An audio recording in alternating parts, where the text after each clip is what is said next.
I remember when my mother rang me and she said, I can remember exactly where I was, in Takanani. Husband and I was in the passenger seat. We were driving over the railway crossing. And my mother rang and she said, your brother's got bowel cancer. And straight away in my head I went, oh my God, he's going to die. Not knowing what stage it was, not knowing anything. And it was 2 years.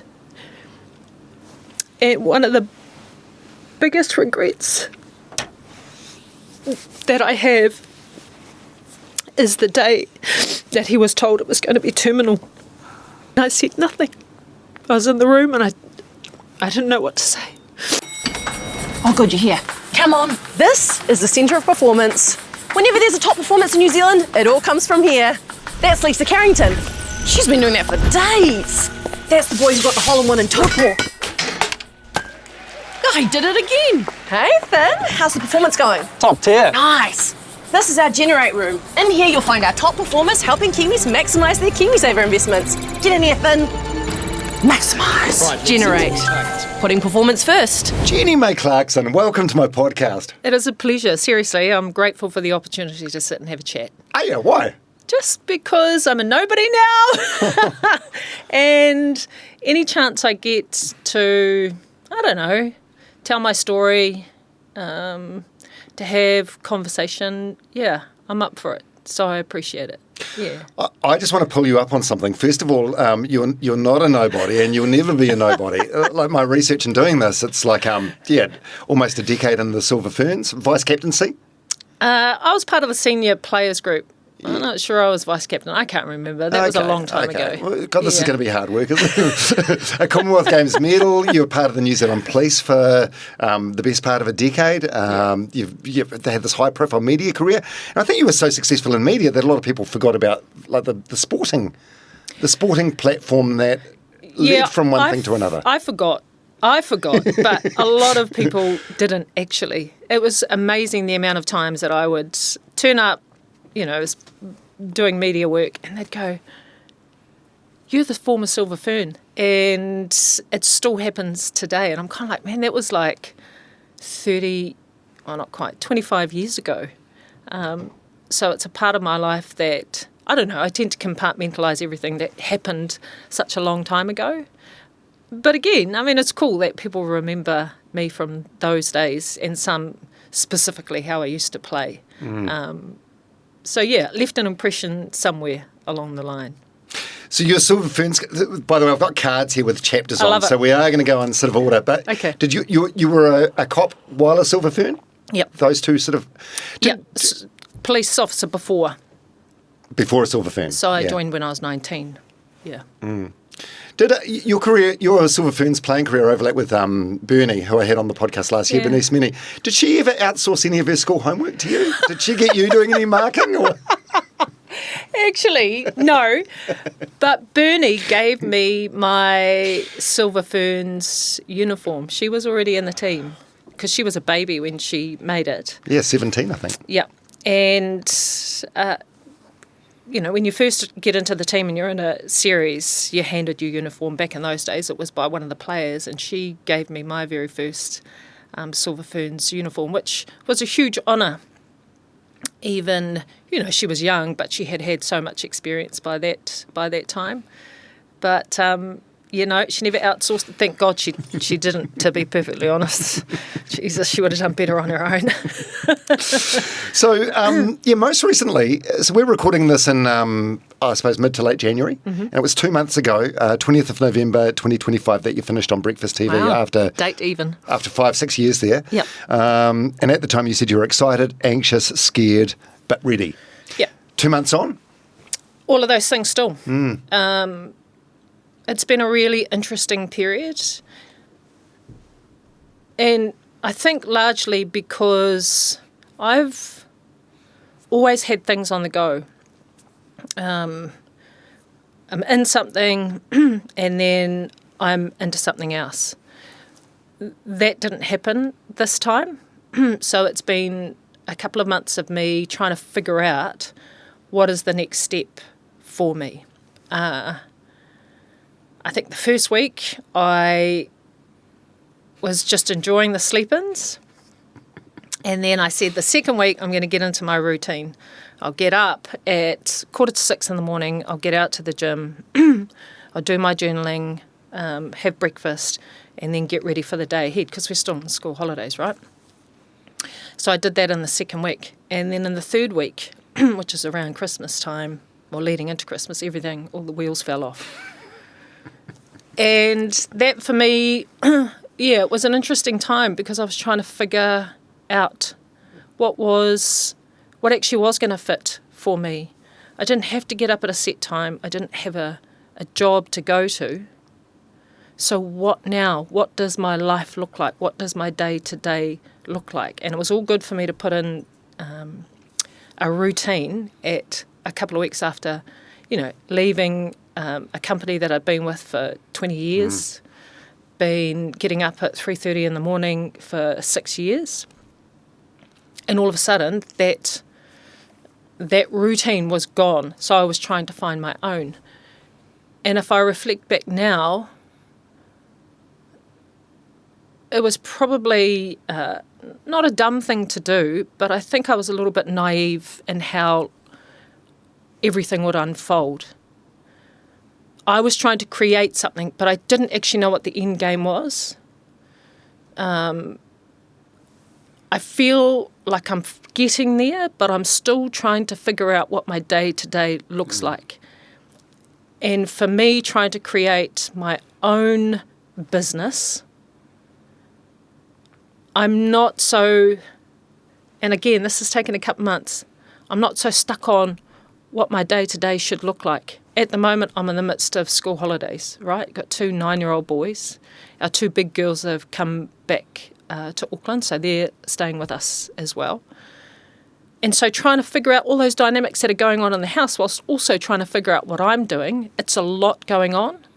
And so there have been a lot of highs, a lot of lows, a lot of me going, what is it that I'm doing? What's creating meaning in my life? All of those big, questions whilst trying to live and get things done on a day-to-day basis. And so I've come to a space now where I'm still trying to create what the future looks like, but I'm actually less structured about it at the moment. Doesn't mean I'm not working. It doesn't mean that when I have an hour, I'm in there and I'm working on things.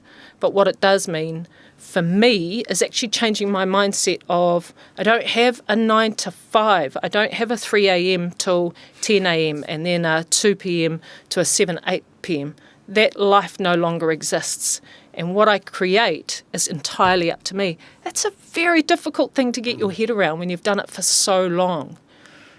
And so for me, it's just going, okay, just calm down, Jenny-May, and roll with whatever the day brings. And when you have a moment, take it. And when you don't, you just, have to get by looking after the boys and doing what you need to do. Can I just say, I actually think I look like shit this morning because I had a rough night last night. As my son would say, he crashed out. And if you have young children, you'll know what that means. Anyway, he had a bit of a meltdown. I had a meltdown. He couldn't regulate. I couldn't regulate. Thankfully, my husband stepped in the middle.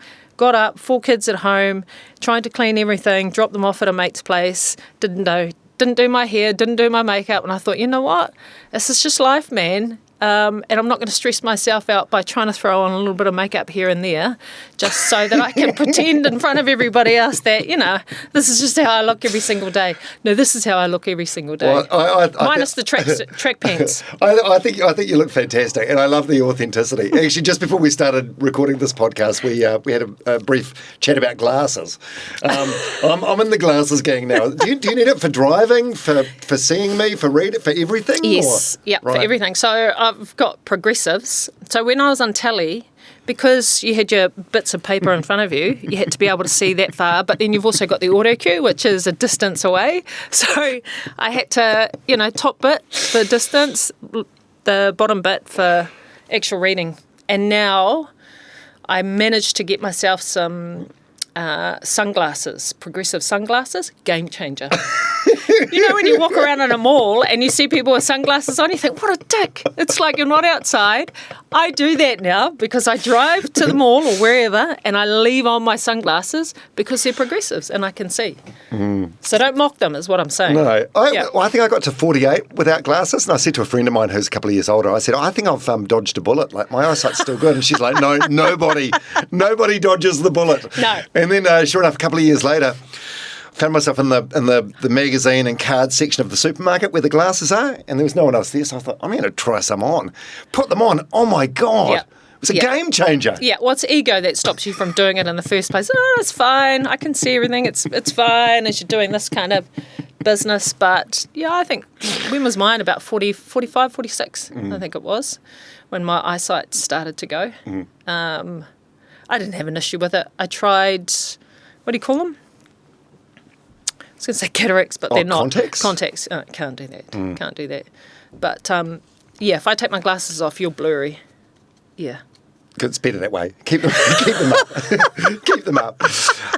No, I won't. I actually saw there was a post on your Instagram just yesterday. It was like something that you reshared, and I just want to know if there's something in this. You're not stuck because you don't know what to do. Oh, yeah. You're stuck because you know what to do, but you're not doing it. 100%. How many of us are walking around like that? We're stuck in what we're doing, which is where I think I was too with breakfast.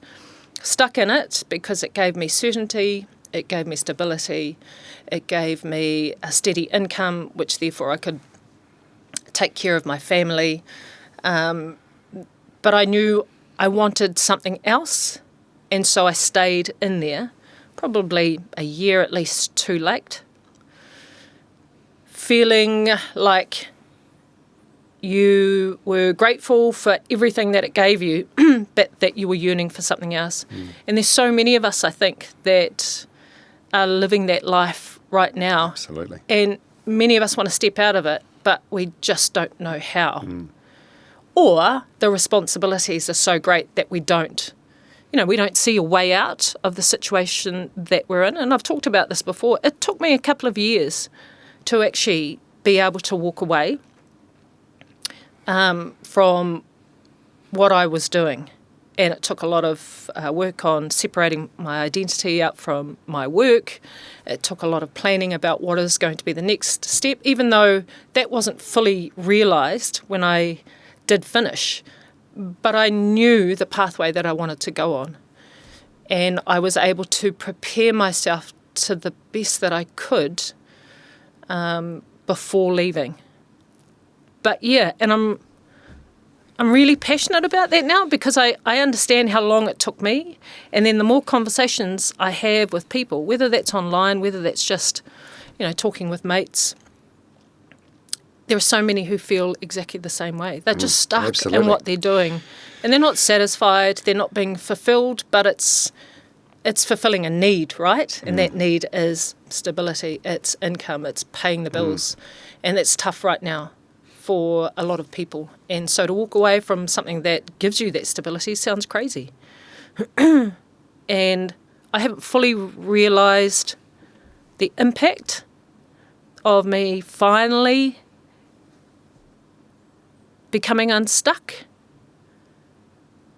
But I have this huge belief that it is the absolute best thing that I could have done, and figuring out the next steps are just progression towards creating this kind of life that I want.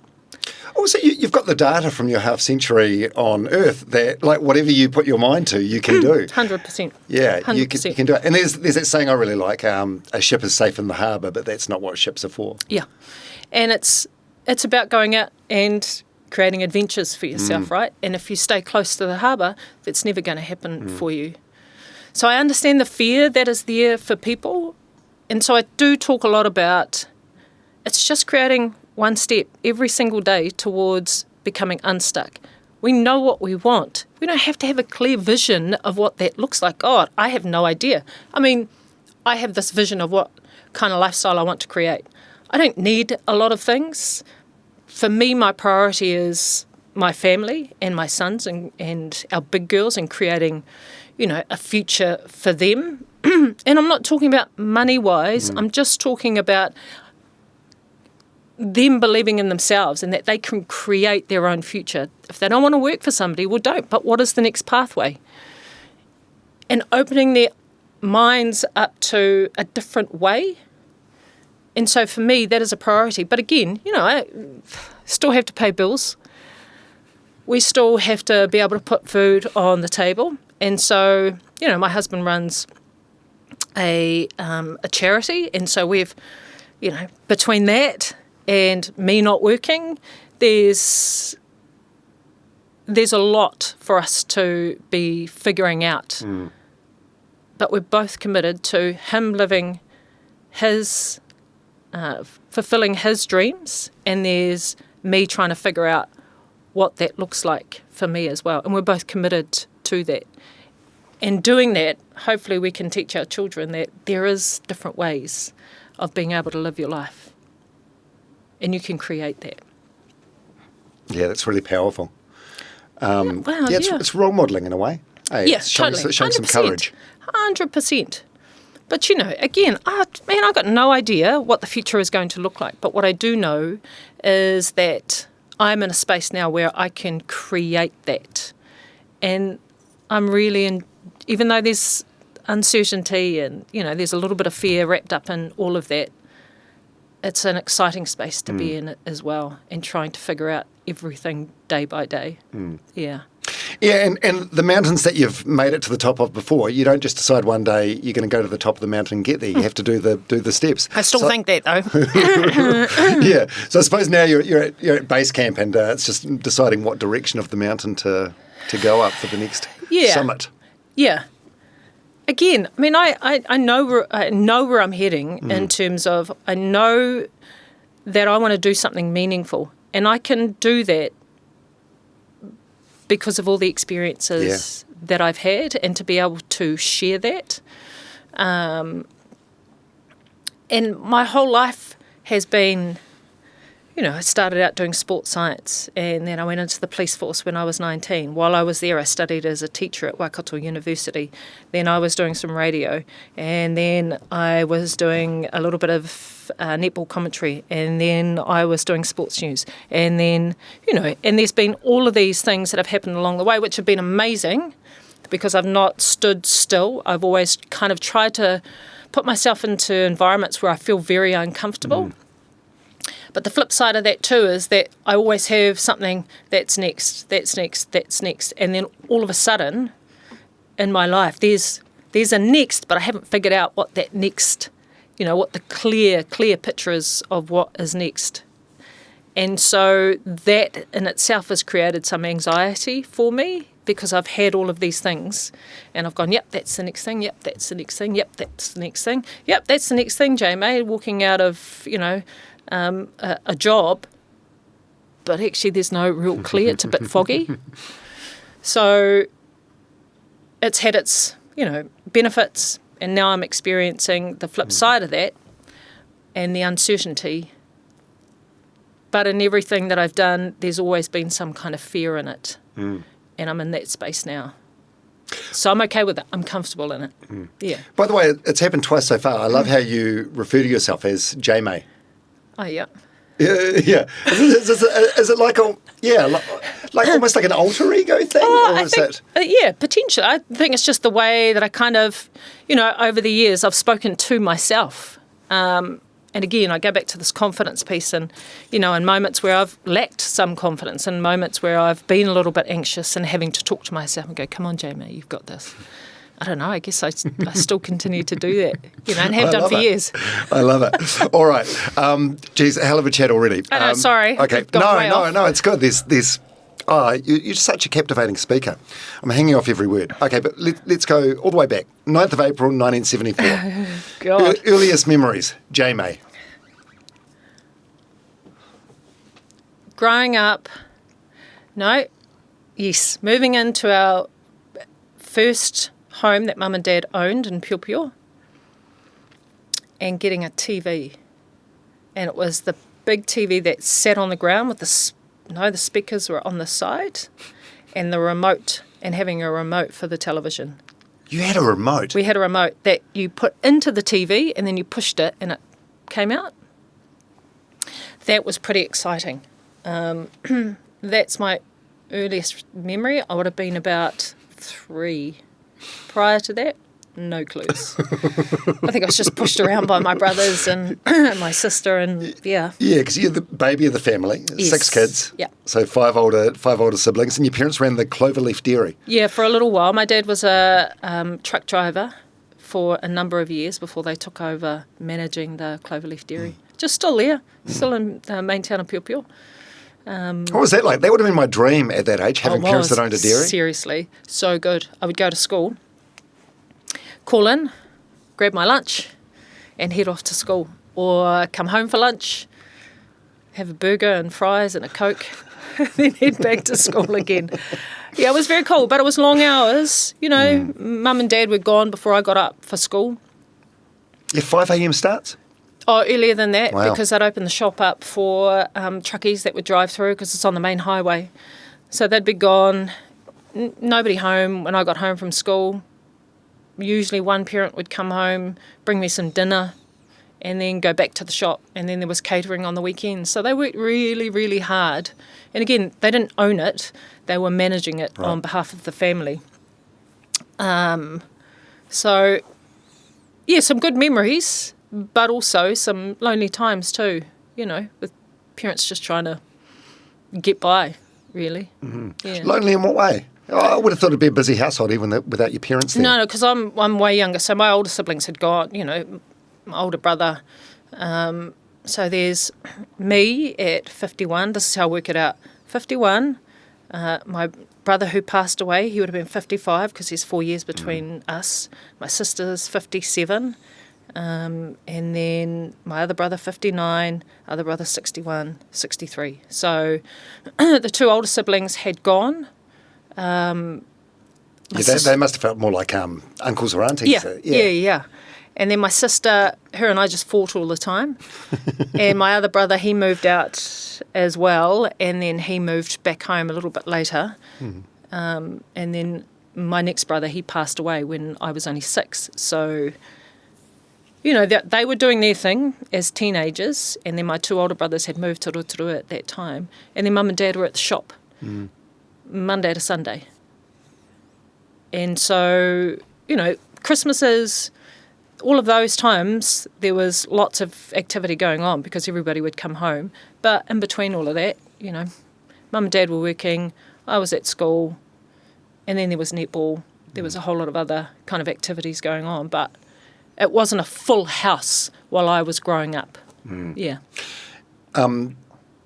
You mentioned your brother that passed away. That's Charlie? Yep. Charla? Charla. You called him Charla? Yeah. Yeah. Yeah, that's him. So meningitis at 10. Yeah. And did he have a bike accident or something earlier to that? Yeah, Like he... a sort of scrape with death earlier? Him and his mate, they went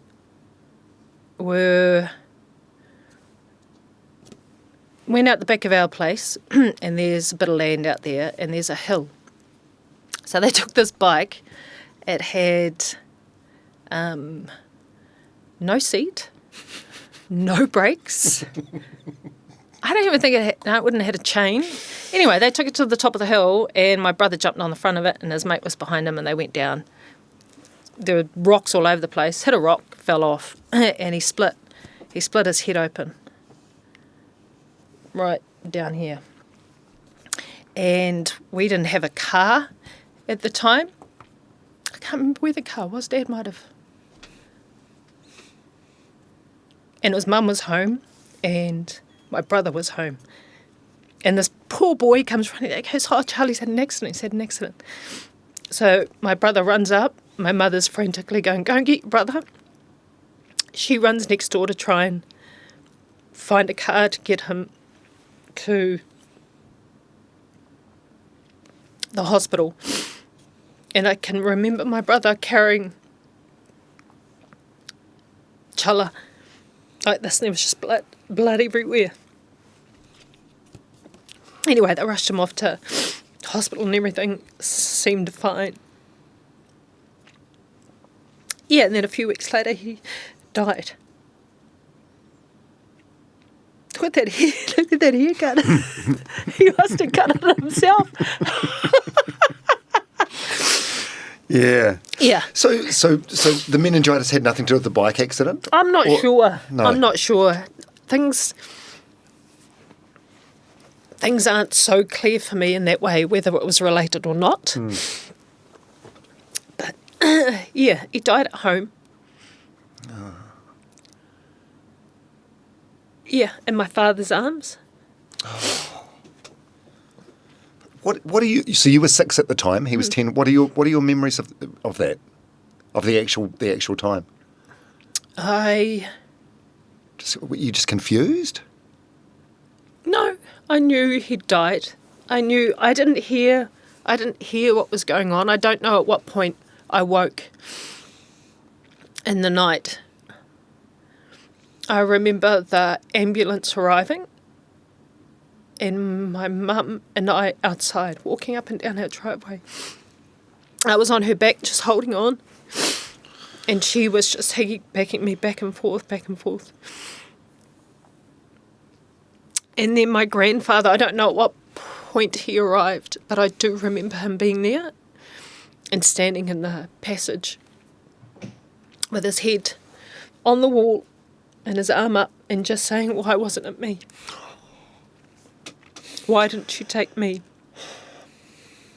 Because he was named after my grandfather. Yeah. I think he was the best of us, of all of us. Why? Because he was funny, smart, and had a big heart. I mean, we had some fights. Oh, that's standard though. Standard sibling stuff. He didn't like me because he was the youngest and then I became the youngest. Oh, the baby of the family. So Mum had to say, you're my youngest boy.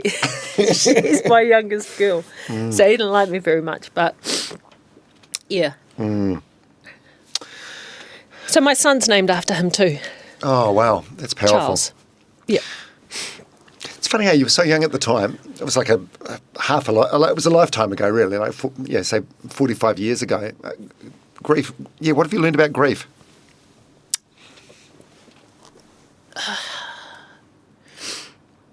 Straight away from seeing you talk about it, the one thing I get is it never leaves you. Yeah, 100%. It never leaves you. And I think even more so now that I'm a mother myself, and I think about what my parents experienced losing a child. And I can't imagine that kind of grief. You know, he was my brother, who I'd only known for 6 years, but a parent's grief, I don't know how my mum and dad coped. And as somebody growing up in a big family, or just, I don't know, maybe I was just focused on myself, I never really saw how that had an impact on them. It's not, now till later in life, and I sit down and have conversations with my mum, and she said, I believed for 5 years that he was going to come back. Every day I would think of him walking through that door. I didn't know that about my mum, that that's how she was coping with his passing.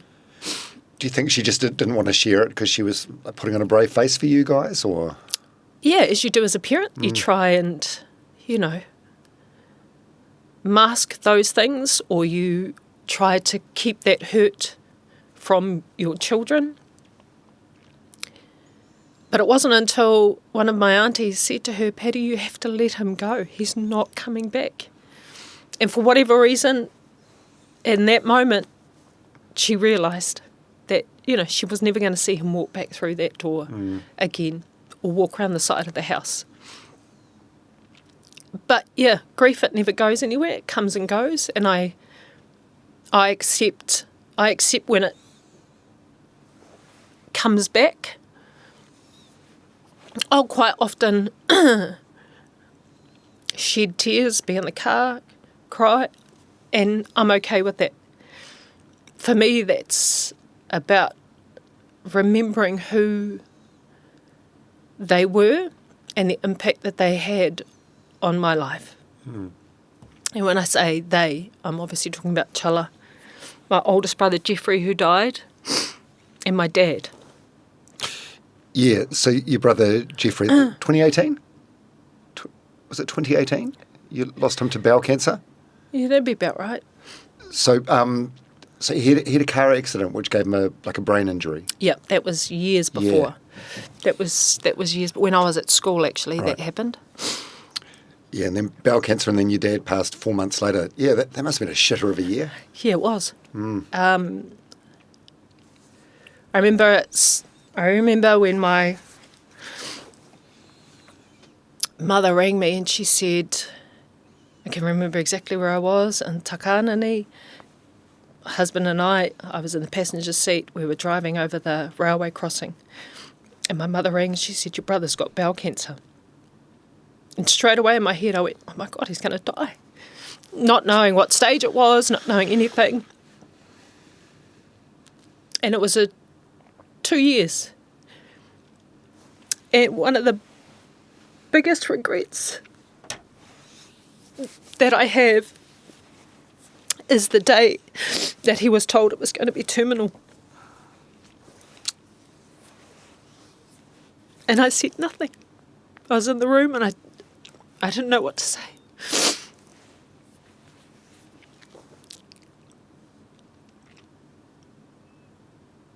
I looked at my mum and my dad and the look on their faces, and I just thought, fuck, how do you as a parent, how do you sit there and cope with that and listen to that? We all walked out afterwards and I didn't know what to say to him. I had no words. You know, I look back on that and I thought, and I think now maybe I could have just said I love you. But I couldn't, because I was dealing with my own stuff and not thinking about the impact on him. I was thinking about me and how I was coping with it. Right, I need a tissue. Oh, there is one there. Yeah, you got a box. You have to let go of that guilt, though. Like, you were stunned, right, in that moment? Yeah, totally. And I don't know if I'll ever let go of it, so to speak. I hope I learn from it, you know.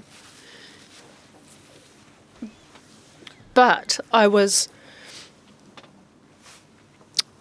grateful to be there when he took his last breath. To be able to spend, you know, those last 48 hours or so by his side with the rest of my family at his home. And to have that experience, which was beautiful, really, you know. Yeah. Yeah, I suppose that's maybe the one good thing about a death from something like cancer. Like, you do get the time to say the things that you want to say. Yeah, and I probably didn't do that with my brother. You just didn't have that sort of relationship? No. My brother, to me, I looked up to him and adored him. I just didn't know how to cope. I didn't know how to cope with him dying. And what seemed most appropriate during those times was just being there, just hanging out. But, you know, I also think about my parents and go, for 2 years they watched him. And when my mum talks about him as a little boy, you know, she'll look at my sons and go, that's what he was like. You had to put a harness on him because he was off. Nobody wanted to look after Jeff because he was off. You know, off he'd go, and he just was such an adventurer. And then from the diagnosis, you know, and my parents always had hope that he would get better. But they went to his appointments when he was staying in Hamilton for his treatments. They were there. And that's exactly what you want to do for your children, is to be there. But at the same time, it must be heartbreaking to see your child go from full, vibrant, and Jeff was still that. But knowing that there was inevitability about what was going to happen. Yeah. Well, I suppose as a parent, you're the protector, and there's just nothing Totally, you can and there's do nothing in you that can do about it. situation. And I just, you feel helpless. What that time with my brother did, though, was gave me time with my dad. Yeah. And so when he passed 4 months later again, I was at work. I was sitting at my computer, and Mum rang me, and she was just, I couldn't understand what she was saying. And she said, your father's gone. He was mowing the lawns, he's gone, they're working on him at the moment. And I just hung up and walked out the door, rang my husband and said, I'm going home, which is 2.5, 3 hours away from Central Auckland. And he said, do you want to stop and pick me up? And I said, no. I said, I'm going. If you can follow me down, I don't care, but I'm going. And when I arrived home, he was lying. There were other people there. And he was lying on the mattress in the house, so they'd moved him. And there's a wail, a sound.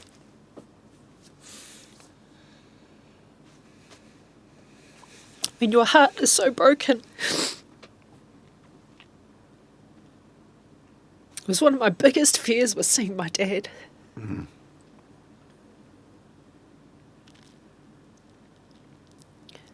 I miss him every day, but I'm grateful for the lessons, me saying, Dad, I don't know what you're saying. What are you talking what do you about? mean? What do you mean? He would talk in kind of circles, whereas now I'll go, oh, yeah, got it now, Dad. Yeah, thank you for that. I know where you were heading with that, what you were trying to teach me, but I was grateful for the time I got to spend with him, with my brother being unwell. Yeah. So I felt at peace with the time that I'd spent with my dad and the conversations that we'd had. Would I have liked more? Yeah, sure. But we had a lot of time together. And so I felt, what we say, tau. I felt settled with where I was with my dad. Yeah. Yeah. Yeah, because you didn't speak any Māori in the house growing up, and by then you'd done full immersion Māori, so Yep. You and your dad Waka, you'd have full conversations in Māori together. And, and it was beautiful. It was, we used to go to Warriors games and take Scotty Morrison's book with us, which has got phrases in it for sport. And we'd sit there and I'd say these things to him and he'd be looking at me going, what are you talking about? And I'm like, I don't know, this is what it says in the book. Way up in the stands. This is when nobody used to go to the Warriors way back in the day. And it was just our thing. And he would drive up, every few weekends just to sit with me, be with me, to help and encourage me, because he was so proud of me learning te reo. But one of the other huge lessons that my dad taught me is one day we were sitting outside and we were having a conversation in te reo Māori, and I was in it, man. I just loved every moment of it, savouring, that time. And my mum was sitting there. She kind of was getting up, going back in the kitchen, coming back out again, and he said to me in te reo Māori, you need to speak English. And I was like, well, why? Because, we're on a roll here and I'm enjoying it. And he said, because you're leaving your mother out. And I'll never forget that lesson that he taught me in that moment, because it wasn't just about te reo, it was actually just in general, as being mindful of others. And even though at the time I was, pretty pissed off, because this is what I had longed for such a long time, and my father was saying, we just need to stop here. It was a powerful message. And I still think about that, now when I'm full on speaking in te reo Māori with my boys, and making sure that if there's others around, just translating it, although they answer me in English, so, people get the context of the conversation that we're in, but, not making people feel like they don't belong in the room or that, they can't be part of the conversation. So I'm mindful of that as well in things that I do. Thanks for that, Dom. No, thank you. Thanks for sharing all this stuff. Oh, no, it's... Grief sits very close to the surface, doesn't it? Oh, yeah. And sometimes it's things, and it comes in moments and waves when you least expect it. And that's why I've learnt just to go with it. And if I feel it, just, let it happen. When do you find the sort of feelings come up the most? Is it on like birthdays and Christmases, or is it just random songs on the... It's never any of those big moments. It's usually when I'm driving in the car and I'm thinking about something, whatever that is. And it'll just be a lesson. Movies are a good bloomin', brings back a few memories. But mostly in those moments where I'm on my own. Yeah. Maybe with a bit of space to think and remember. But, I have photos of my dad and my two brothers in our lounge. So I'm talking to them all the time. Or if I'm get up in the morning and I've got to go and open up the curtains and I'll look down and I just go, morning, you fellas. Wow. And so for me, I want to keep that alive for our sons. They've got, photos of their tupuna on both sides of our family in our lounge. And I think that's really, really important. And it's a way to honour them and keep their memory alive. And talk about them as much as we can with the boys about the experiences that I had, the things that they said. And my boys really love that, actually. They really enjoy it when we start to talk like that. And whenever we go back home, because, Mum's still living in the same house, and my son will go down to the room and want to look at photos, and he'll want to know how Koro and Nana Patty got together. You went on a date with him, eh? But because, I talk to them and...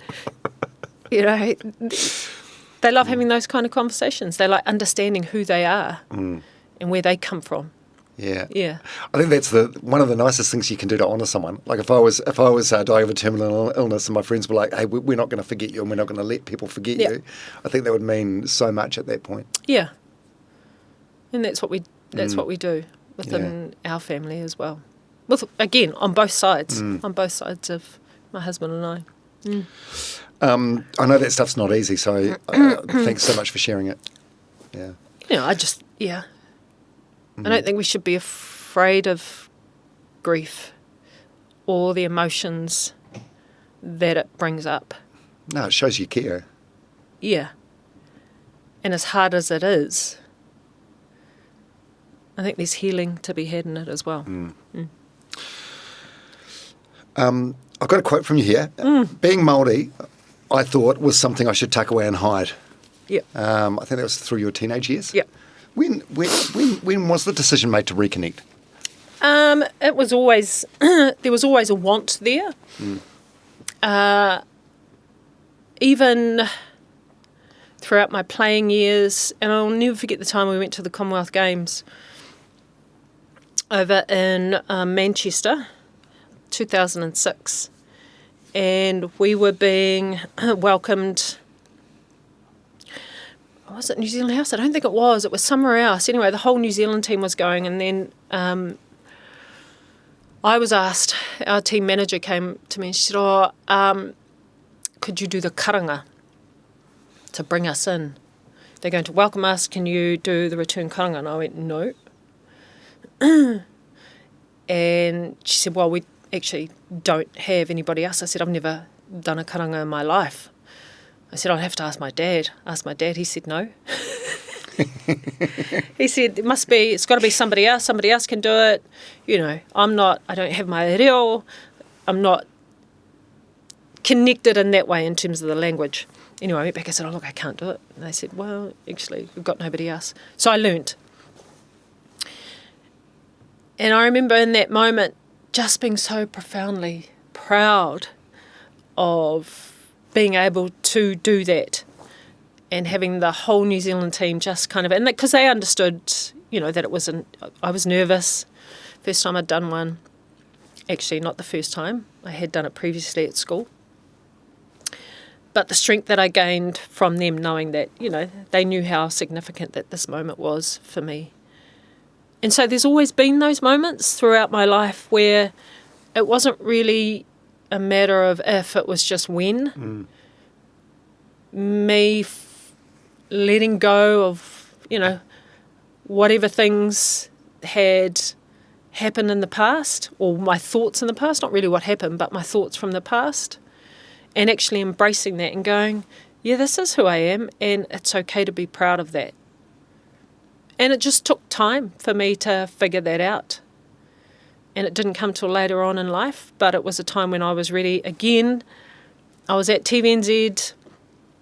I was working on TVNZ 7, and we knew that the funding was going to be cut the following year. And in that moment I went, well, I'm going to take charge of my future, so I've always wanted to go and do 1 year total immersion, so I'm going to go and do that. So it's just about timing, I think. Yeah, being ready and timing. How difficult was that? How hard was that 1 year full immersion? Oh, that's one of the hardest things I've ever done in my life, seriously. Feeling dumb every single day, feeling even more disconnected, because the thing that I hadn't realised at that time was the trauma in terms of, this is my language. Why do I not know about, why can't I learn this? Why isn't it coming easily to me? I should know these things. There was so much that came with that, but every day I would go home, and if I wasn't in tears, I'd be sitting there just staring at the ceiling going, why is this so hard? I was on my own at the time, so actually I had no responsibilities. I had the time to be able to kind of get home, put hours into remembering words from that day. But in terms of experience, it was one of the hardest things I've done, seriously, hands down. But the most rewarding at the end of it. And I was told at the time, and it's where I am at the moment, the kind of journeys like this. So my learning went from here to up here, and then it continued for a couple of years after that. And then once I had the boys, kind of my learning has really, really... Understandable. Yeah. And cut yourself some slack, Jenny-May. Yeah. Yeah. But now I'm wanting to get back on that, journey and kick on again. Yeah. Because I have conversations with my sons, and I committed to speaking to them only in te reo Māori. Well, I can't do that now because the conversations that I want to have, I simply don't have the words or some of the sentence construction that I need to be able to have those in-depth conversations with them. So I'm going in between English and Māori with them. And so I want to be able to have all of those conversations in te reo Māori if need be. And I'm just not there, and I want to be there. So just starting up an online course this year, and we'll see how that goes. So you did 1 year full immersion, and then you're sort of almost like a lifelong student of the language. Totally, yeah. Yeah, right. Once you start, you're in it for life, and it'll come and go depending upon what environments you put yourself into, how much learning that you're doing, because there's always new things to learn, whether it's new waiata, new karakia, whatever. Or new words. Kids nowadays, they're coming up with different words because there's things that, back in the day you didn't have that are being created nowadays. And so these kids are creating words for that. So there's always learning to do. So if you're having a conversation now with someone that's really good, like say a Scotty Morrison or a Shane Jones or someone, do you feel like an imposter? Or totally, do you feel, 100%. And that's the thing. Scotty and Stacey, I'll never forget their kindness when I was learning. They would come over to the little apartment that I was staying in, and I'd have a couple of mates from the class that I was in. And they would come over and just sit for a couple of hours and answer any questions or go through anything that we weren't quite sure of, because we were in total immersion. So you can't speak to your teacher and ask, I don't understand this, because they're in a process. They're in a process of your learning. They know that you're going to go through different stages, right? But they stay in te reo Māori the whole time. So sometimes you're sitting in class, sitting there going, I have no idea what's going on. Or why is a sentence construction like this? When do I use e? When do I use ki? And so being able to sit with Scotty and go, so when is it? When do I use this one? And when do I use that? What does this mean? And he would just sit there. Him and Stacey would just sit there and answer all of these questions for us. They invited me into their home to sit with their children, who were all totally fluent in te reo Māori, and just sit with them. Bath time, bedtime, reading books to them. And because their passion for the language and wanting to help in any small way that they possibly could. These are the two busiest people on the planet, and yet they still took that time to sit and help in those moments, and I'll never forget that. Anyway, what were we saying? Did you ask? I can't remember. Just asking, like, if you feel like an imposter when you. Yes, and so I have that background with people like Scotty and Stacey, and yet when I'm in their presence and we start talking, I'll start and then I'll go, oh my god, I don't know what the word is. Shit, I'm just going to go into English, and so I'll revert back to English. And I have my moments where I get, kind of get the courage to be able to speak in te reo Māori, and yet they will always be encouraging of that. And the thing I know about them too is that if I use a word in the wrong context, they'll correct me because we have that kind of relationship. I feel safe in that, but it still doesn't mean that I, still don't feel like an imposter when I am sitting and talking with them. You're made of tough stuff. Like, you've done a lot of tough stuff, and you say full immersion is the toughest thing you've ever done. Why didn't you quit at some point? Why didn't you come up with some story in your head about how busy you are, or how you would park it and do it another time? It's just not how I'm built. Yeah. It's something that I wanted. It was about completing it and doing it well. I don't think You don't do anything by halves ever, eh? No. And I don't know. Where's that from? I just think, I don't know. I think about, probably from my mum, actually. The more and more I've got to know my mum, the more and more I see her stubbornness, and I see the complexity about her. So stubbornness? I feel like stubbornness has got a negative sort of connotation to it sometimes. Yeah, potentially. I don't see stubbornness as a negative, so to speak. It's that real grit and determination to complete something. And I think that's how Mum and Dad raised me. If you're going to do it, you do it and you finish it. I don't care if you don't like it, you started it, so you finish it. And I'm like that now with my sons. I don't want to go to training. Well, hard luck. Get in the car, mate. You're off. You committed to this at the beginning of the season, so you're going to go all the way through to the end. At the end, if you don't want to do it again, that's fine, but you're not quitting now. I don't know. I just think way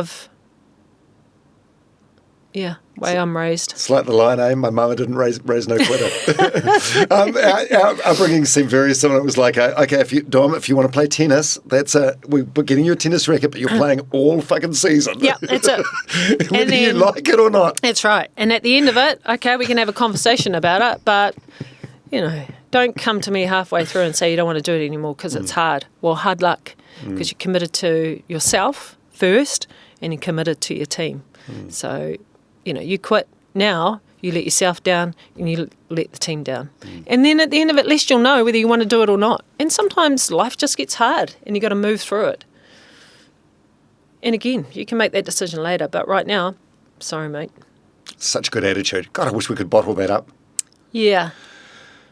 It's going to serve you well for whatever happens next. I think so. And it's, I've had a lot of ups and downs. But what I know to be true about me is that whatever happens, it'll serve me in the future. Good, bad, and taking the lesson out of that. I like looking back and trying to figure out what it is that I've learnt. I like checking myself about why things have an impact on me, whether that's ego, whether it's something else, and then learning from that and hopefully becoming a better person as a result of that. I like being reflective. It's hard though. Like, life does come with adversity and lows, and it's hard when you're going through it to go, okay, there's a lesson in here. Yeah. Often it's only in the review that you can. No, that's the thing. You hear people talk about that, and you just go, "Fuck off," hey, because you don't know my story. Yeah. You don't know how hard it is that things are at the moment, and the pressure, and all of those sorts of things. So I try not to say things like that. There's a lesson in it. But I know that to be true for myself. No matter what's happening, I'm sitting there going, okay, something's going to come out of this. I don't know what it is, whether it's a lesson, whether it's something amazing at the end of it. But I always know that I'm growing in some way as a result of the experiences that I'm having. Good, bad, ugly, whatever it is. Yeah. My God, we've been going almost an hour. We haven't even got to the card about the Silver Ferns or the police or the media stuff yet. Since we're on the Te Reo stuff, the moko, what was the... Yes. Yeah, how big was it a big decision? Was it a spontaneous thing? Did you have to... You were on TV at the time. Did you have to clear it through a programming department or anything? Was there...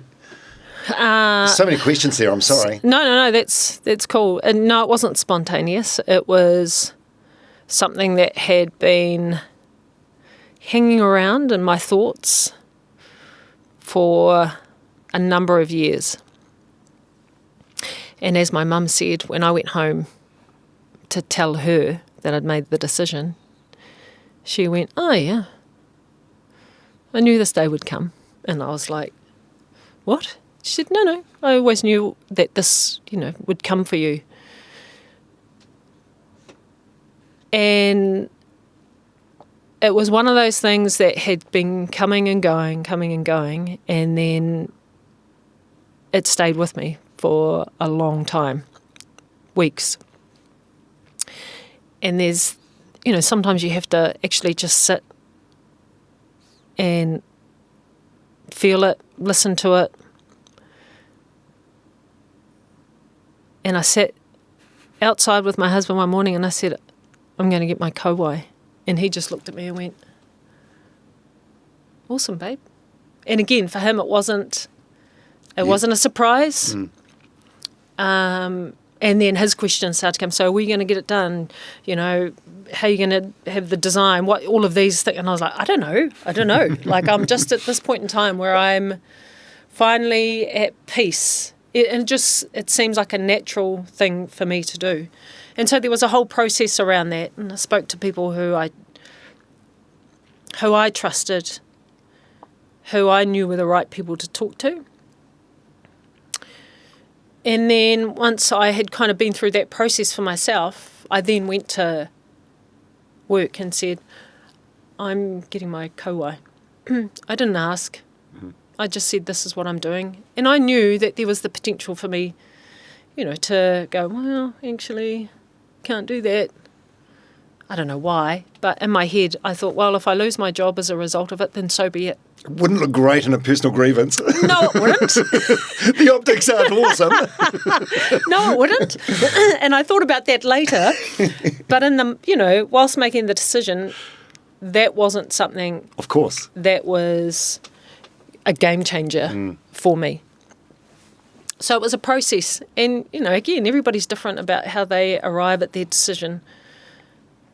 And, and then the process after that was actually really, really cool. Going to talk to my mate, from school, we're pretty tight, and then talking to my auntie, and then making the decision about who would be there, and then going home, and then going to see my dad, and what he might have thought about it.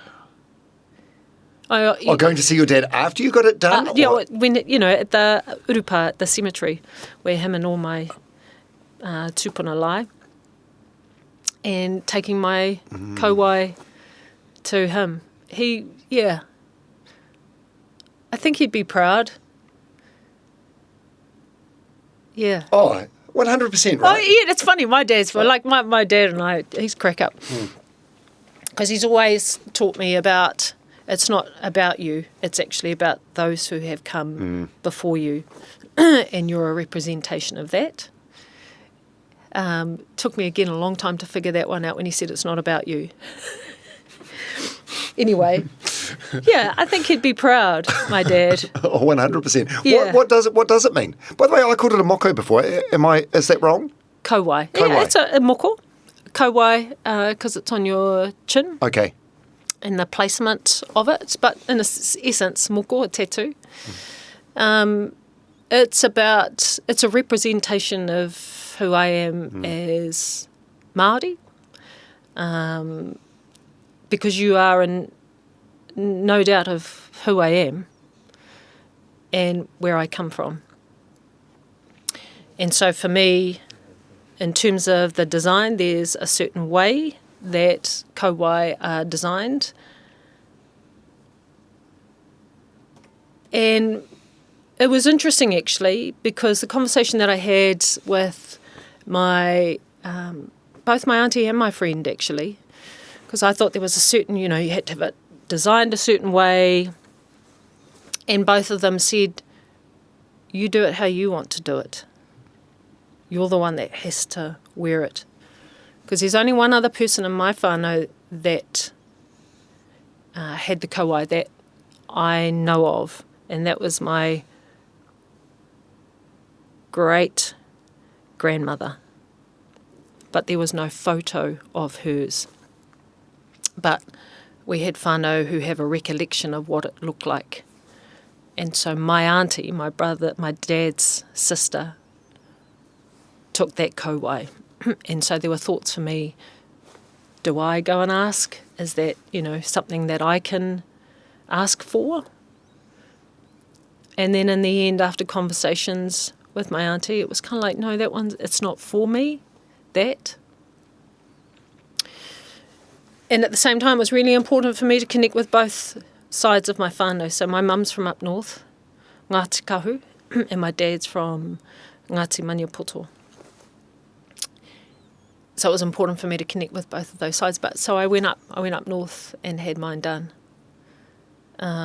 with my sister and my mother and my husband present. Yeah. Incredible. So that's what it's a representation of who I am as a wahine Māori. And when you look in the mirror in the morning now, like do you forget it's there, or do you? Well, when you asked, for me, it's just part of who I am now.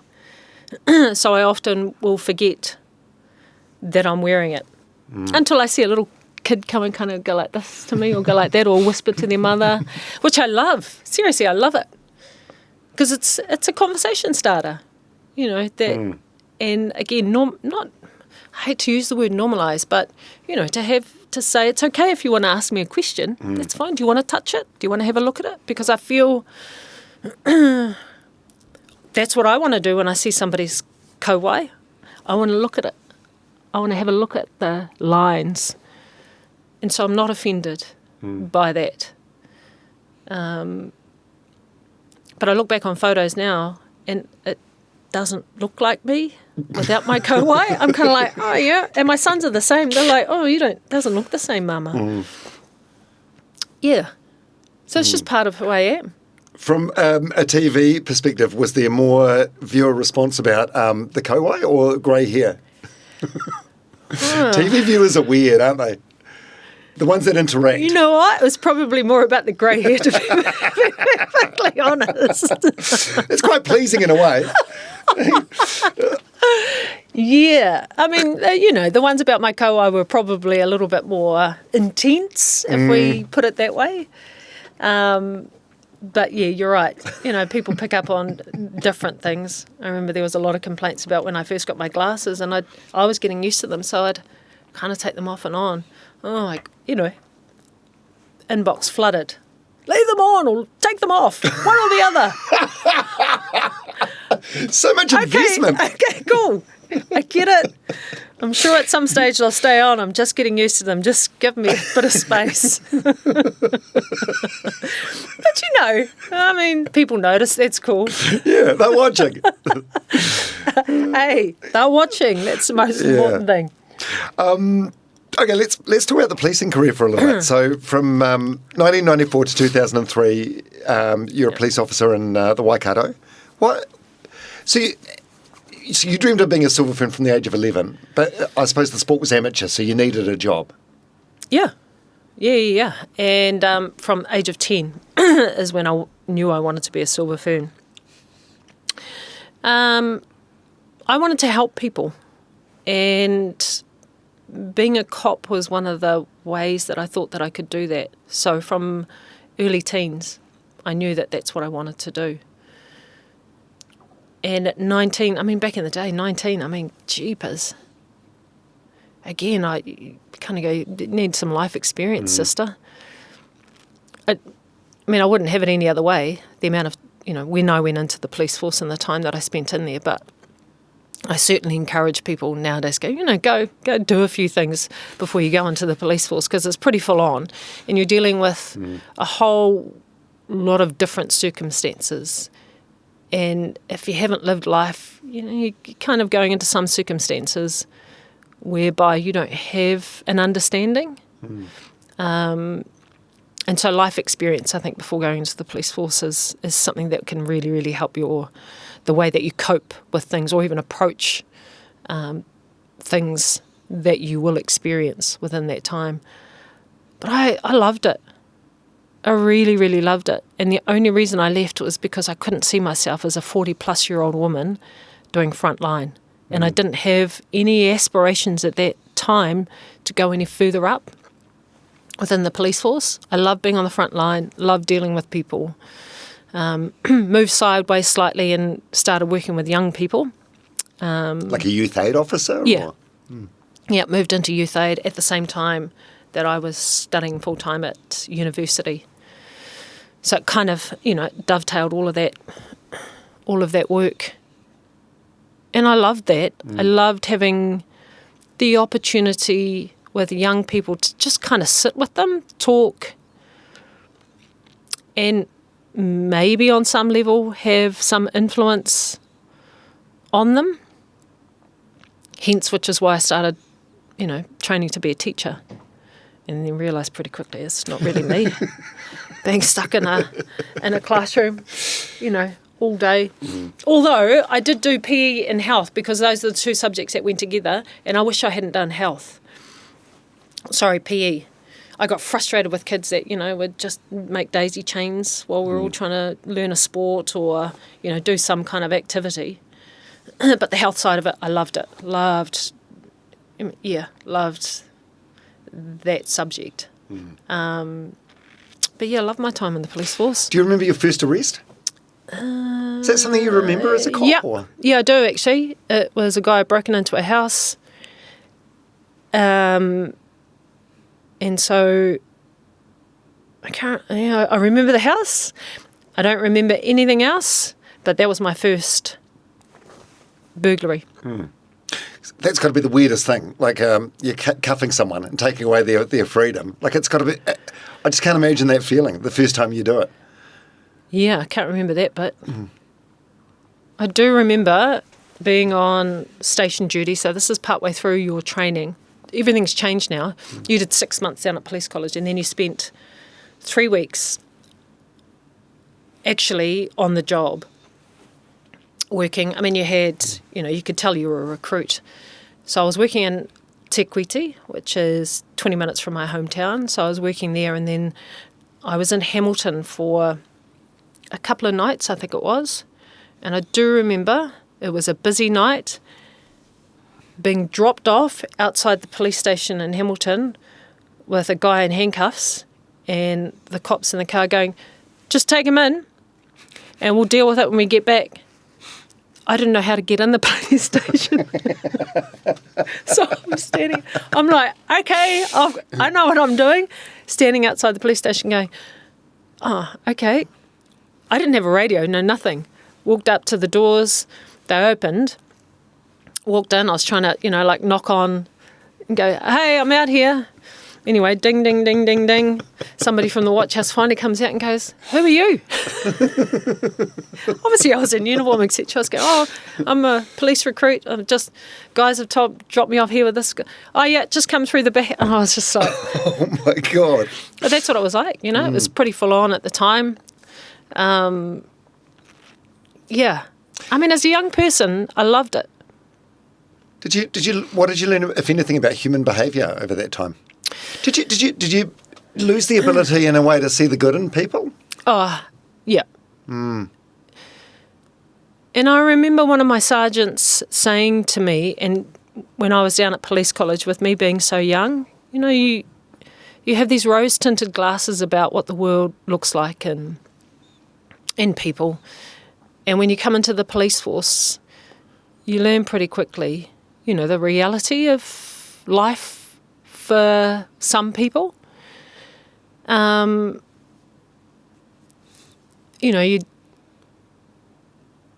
you go out, you'd sit in a certain corner because you want to see the whole room, not have your back to the door or, because you were dealing with a whole lot of different people within the job itself.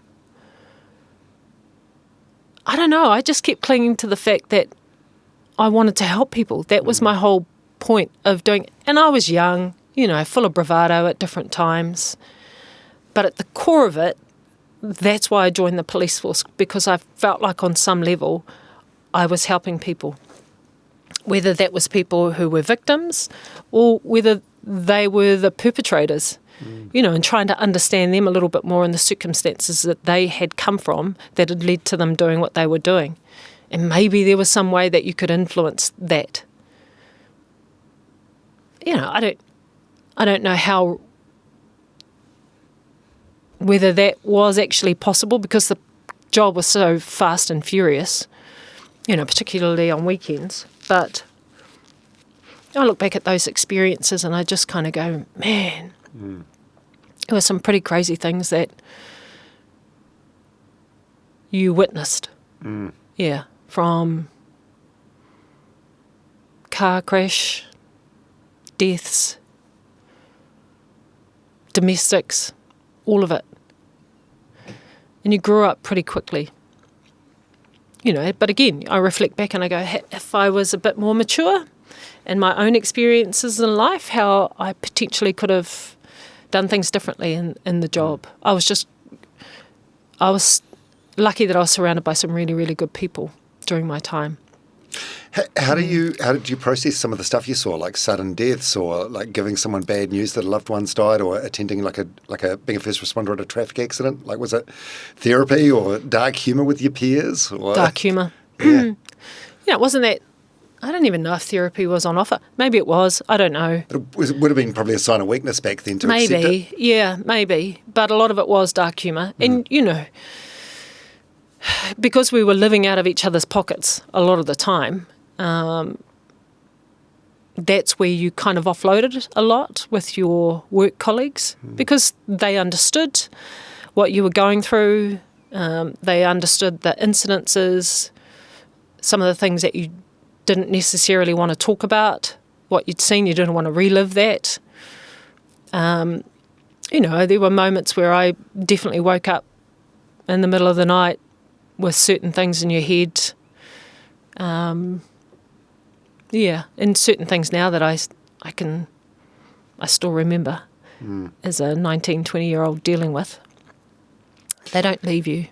Just when, like on occasions like this in a podcast, when I'm asking you to talk about it, or just in general? No, just in general. Yeah. Just in general. And I talked about this in my book about, a young boy, 2 young boys passing away. One in a car crash, and we were there when he took his last breath. And then a mum, seeing her son in the hospital. He'd passed away And hearing that and being in a room and going, I shouldn't be in here. This is a moment for a mum and her son, her grief. It's those things more that stay with me. And I guess, now with my young boys, and you often think about how you want them to grow to be good people, but make good decisions as well.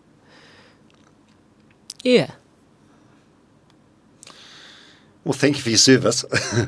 Yeah, I think the cops do a great job, eh? I'm a big fan. Actually, of all first responders. Yeah.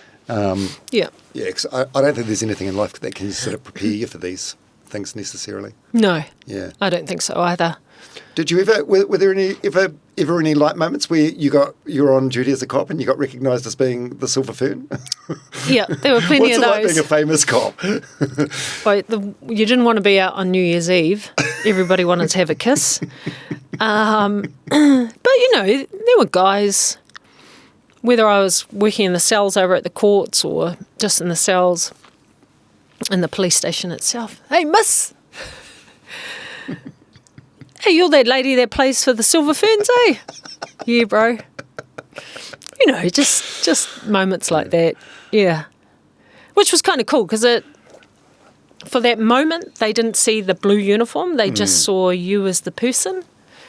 I did have a guy, actually. I was working in court, taking, people from the cells to make their appearance and back down again. Anyway, there was a guy who wasn't in the cells, but he just came in from the public gallery and he was there for drink driving, I think it was.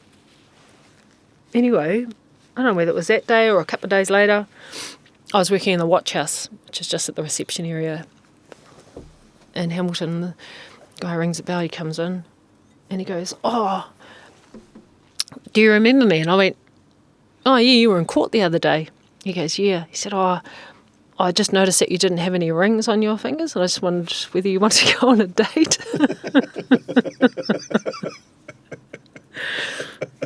Oh, thanks, bro, but I'm good.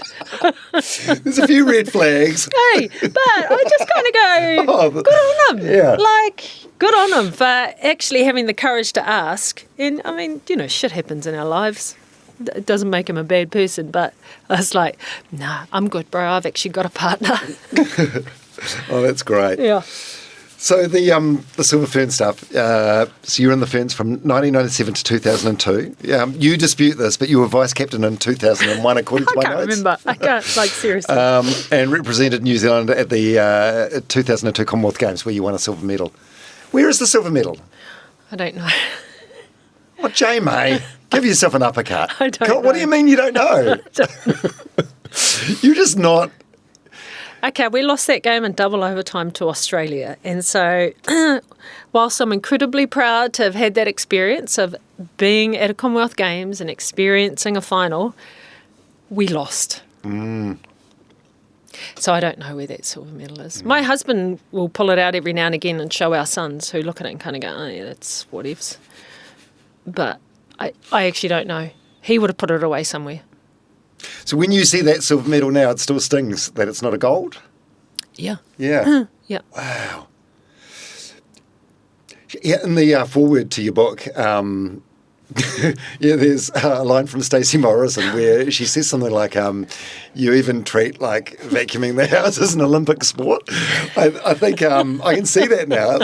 Your disdain at having a Commonwealth Games silver medal speaks volumes about your competitiveness. Well, yes. It does. And yes, in that moment, I don't feel like I'm... I'm not saying it as a negative either. I think that we need more of this. Yeah. In those moments, yes.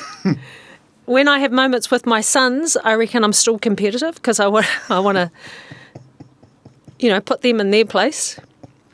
Whether we're playing touch, doing a sprint race, whatever it is, wrestling. We were on the trampoline the other night wrestling. Although my son did get me into a choker hold. And it was a pretty good one. Anyway, I said to him, how old are they? 9? 9. I said to him, "Why didn't you, go for it?" He's going, "Oh, Mum, I didn't want to do that. Oh, really? You're asking him why he didn't finish you off? He said, "Well, yeah, I didn't want to hurt you, Mum." I was going, "Oh, you're all right, son. It's all good." Anyway, He's been watching too much Dan Hooker on the UFC. I want to put them in their place, but outside of that, in terms of the competitiveness, I don't. It's not a thing for me anymore. I had my time, and I loved it, and I'm quite happy to kind of leave all of that in the past. I don't know, you say that, but I think it's probably there, like in other aspects, like you're doing full immersion, it's the toughest thing ever, you're not going to give up. I think that's competitiveness to a degree as well, isn't it? Well, is it? I think it's... Well, just wanting to be the best at whatever you're doing. Totally. And, want to excel at it. For me, that's not about competing with anybody else. That's about me pushing boundaries for myself. And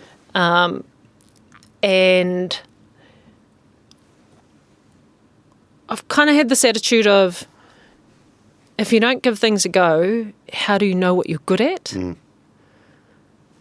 So I'm going to give it a go, and if I'm shit, okay, that's cool, I know. But if I'm good at it, then what's the potential in that? Or, okay, I've done it. It was okay, I was good at it, but not really something that I want to continue doing. But if I don't give those experiences a go, how do I know? Yeah. I heard a line on do you know Stephen Bartlett? He's got a podcast called Diary of a CEO. I heard a line. Just listening to him on the way in, actually. Yeah. Really? I heard a line that he had on a podcast a couple of weeks ago, and I thought that's really good. And he was like, the entry level for anything is embarrassment. And what he meant is that 100%. No one starts good at anything. Yeah. So, like, to do something, you're gonna have to suck and be embarrassed for a few months and get over yourself, right? In order to be, and I think that's one of the biggest barriers for us as well, is going, what if I suck at it? You know, what if I get humiliated? And you see that with kids all the time. You know, I see that with my sons too. You know, go and give it a go. Oh, no, I don't want to give it a go. Why? Because there's a fear of embarrassment and what they'll look like in front of their peers. You know, and so they stop themselves from doing it.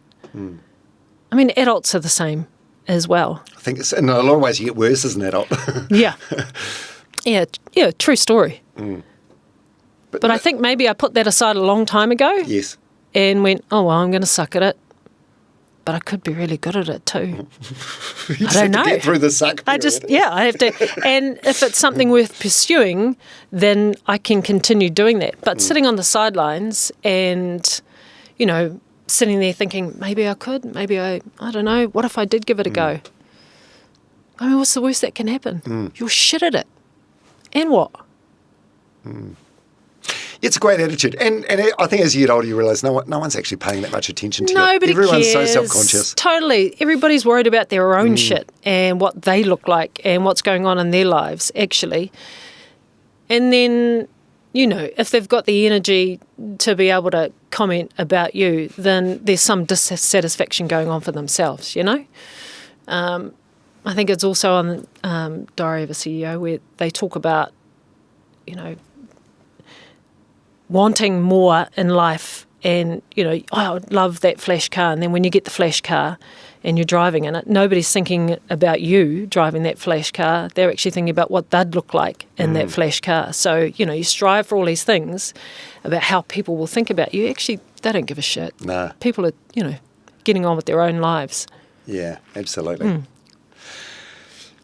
So do you remember getting the call up about getting in the Silver Ferns? How did it happen back then? Was it a phone call? Was it a radio announcement? No, it was a phone call back in those days. Who was the coach then? Was that Yvonne Willery? Yeah, Yvonne was the coach. That was the tour up to the UK. I do remember her calling. Seriously. You kind of go numb both ways, actually, because I've had 2 or 3 phone calls of being told you're not going, as well as a couple of good phone calls. And both ways, you can't remember anything past congratulations or I'm really sorry. Everything's a blur from that point on. Obviously, one is, you know... elation and devastation. Were you sort of on the frame? Like, had you had a good domestic season? Were you sort of expecting to make the Silver Ferns? I don't know. I didn't think that I would make it, that particular tour. It was my very first... Yeah, it was the first time I'd actually been called into the Silver Ferns squad. There are other players in there that I thought would go before me. So it was a real shock. When I did get the call up. And I'd never been on a plane beyond Australia. So going up to the UK was a pretty big deal. Yeah. Wow, that's so cool. You talked about the flip side of that call, getting the call saying you're not wanted. Yeah. So in 2003, you were dumped. I believe you stayed inside for like 3 days afterwards. Embarrassed or ashamed? Yeah, that was the first time I got the phone call that I wasn't. I can't even remember what the tour was. We'd come back from the UK. Maybe it was the next one. Come back from the UK, there was another one, and then this was the one a little bit later on in the year. Anyway, I was just embarrassed. I thought I was a loser. I thought everybody else would think I was a loser. Because it goes out into the papers. And I stayed home for a few days, didn't answer phone calls or texts or anything like that.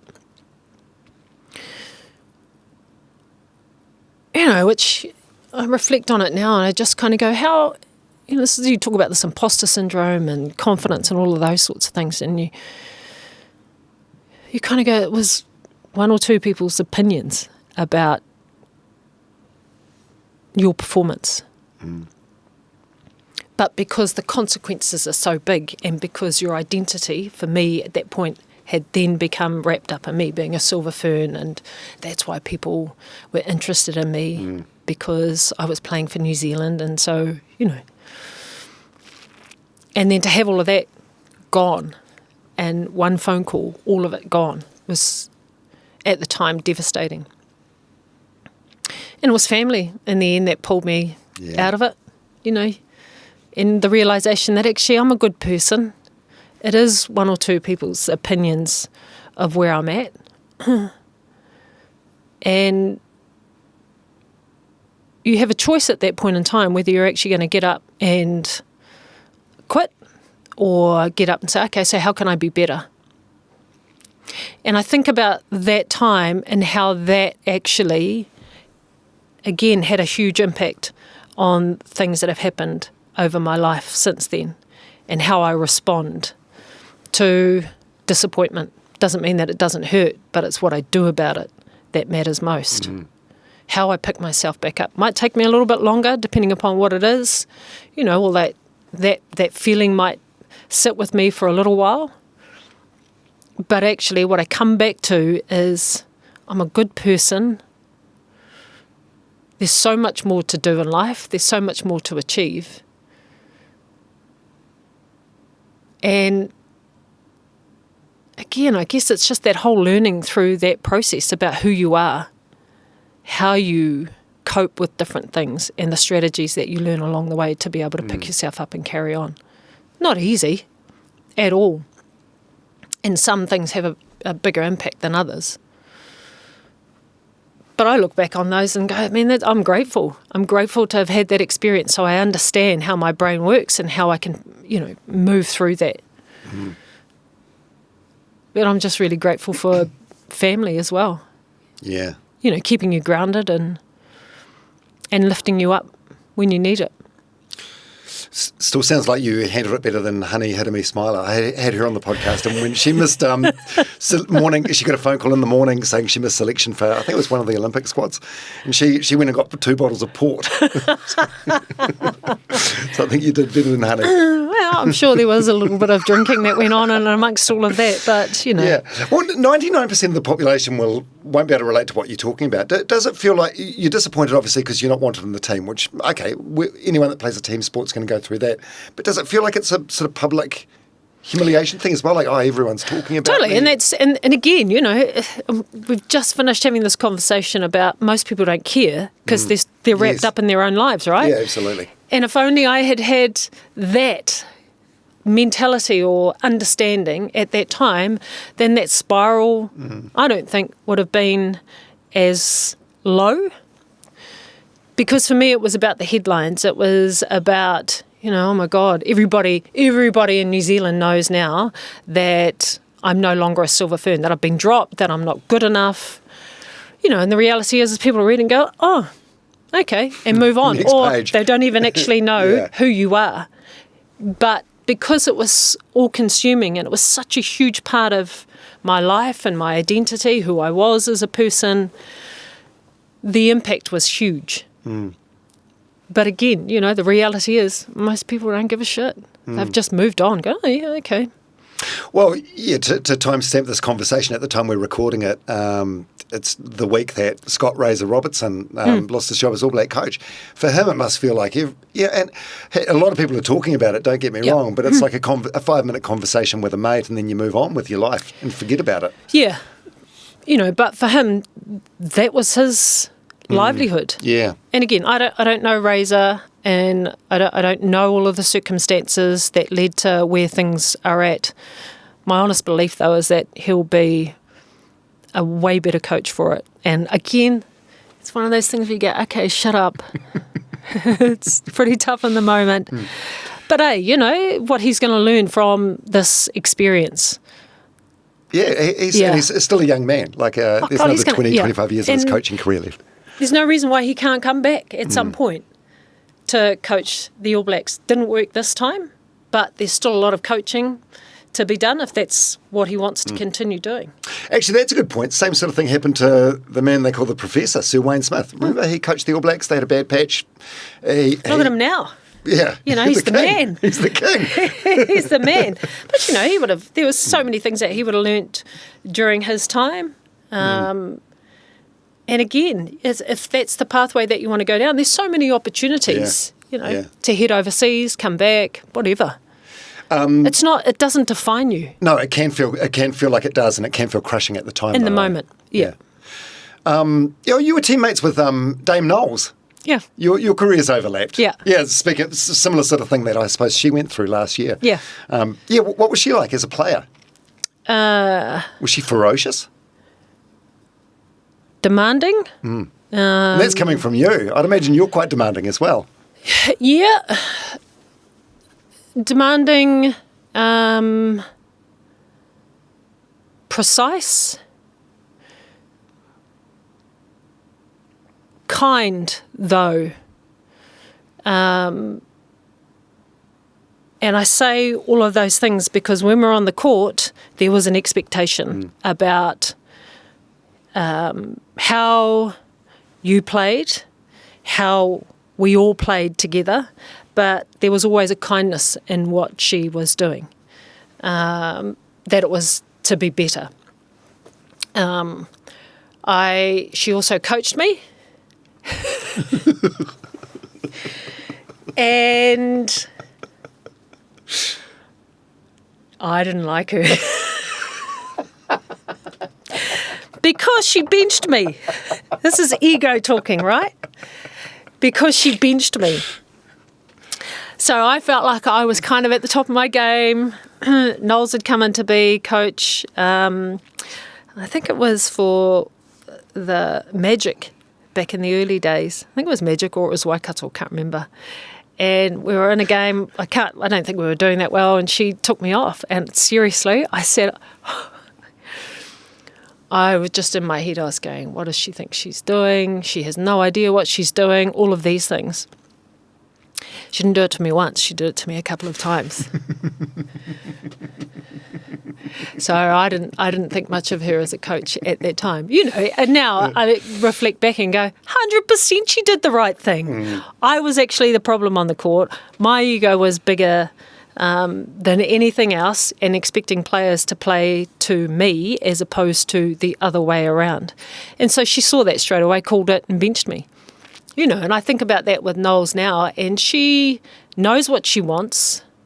She has high expectations, and if you can't do what she needs you to do, then somebody else will. She's always been like that. But again, there's a kindness to her as well, because it's about wanting to get the best out of you and what she knows you're capable of, but obviously what's best for the team ultimately as well. Yeah. That's a great spiel. I think if she heard that, she's not going to be like, oh, that's hurtful. I think, they're very kind words. Fair, firm but fair. Yeah, and they're true.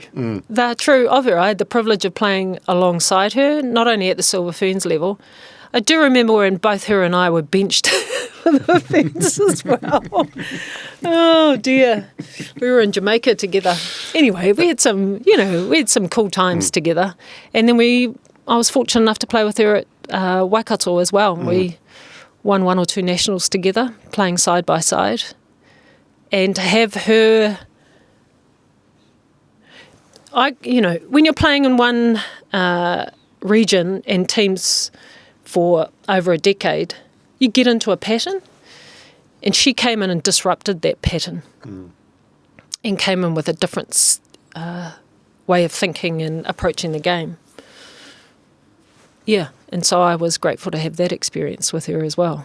When her ship was going down into 2025, you would have still been on breakfast. Did you have any hot takes or firm opinions on that? Or? I didn't make much contact at all with Niles. Just all I would do was connect in and just say, I hope everything's okay. Because I'm fully aware that there, as a player and having coached as well, that there's always 2 sides to everything. I didn't know the full story, and I didn't want to know the full story. All I knew was that there were issues going on, and for me it was about doing what was right for the Silver Ferns and protecting that brand as well. So no, I didn't have any hot takes on it. I understand that as a player sometimes you don't like how a coach calls things, and I've just talked about that. But also as a coach, you are wanting the best that you can from your players, and there's expectations on you as well. 'Cause there was a thing, I completely missed this, but Googling you, this came up. In 2018, after the Silver Ferns failed to get a medal at the Commonwealth Games, you asked Katrina Rore if the team had pride in the black dress. You got criticised for that as being too harsh. Was it too harsh? Was it too harsh? I mean, when I read it out loud, it doesn't sound too harsh. For me, it was about giving an opportunity. I mean, we're good mates, For me, it was about giving an opportunity to explain to everybody, to actually express, hell yes, there's still pride in this dress. It's not through a lack of trying, things just aren't working for us for whatever reason. And so me asking that question of her was, I don't think out of line.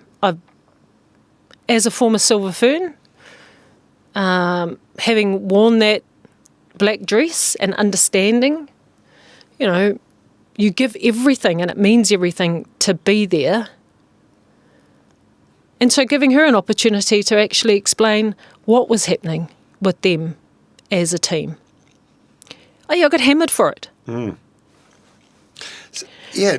Did that surprise you? You ever get used to that, the backlash? I think I did that time because I remember we walked back up the stairs together, me, Katrina, and the coach, Janine, at the time, and we walked back up the stairs where the rest of the team was, and that was kind of it. And then I walked into where we were working out of as a sports team. And it was later on, I don't know whether it was that afternoon or the next morning or whatever it is, and my boss came up to me and he goes, God, you've started a shitstorm, haven't you? And I went, what? And then of course there it was and the headlines and everything, and I was kind of like, I don't know, I don't get it. And I also kind of go, in the moment, that seemed like the most appropriate question for me to ask in that moment. And so I didn't have a problem with it. And, this is always the thing when you put yourself out there in public, everybody's going to have an opinion about you. That's cool. Yeah. Also, it was a question, not an accusation per se.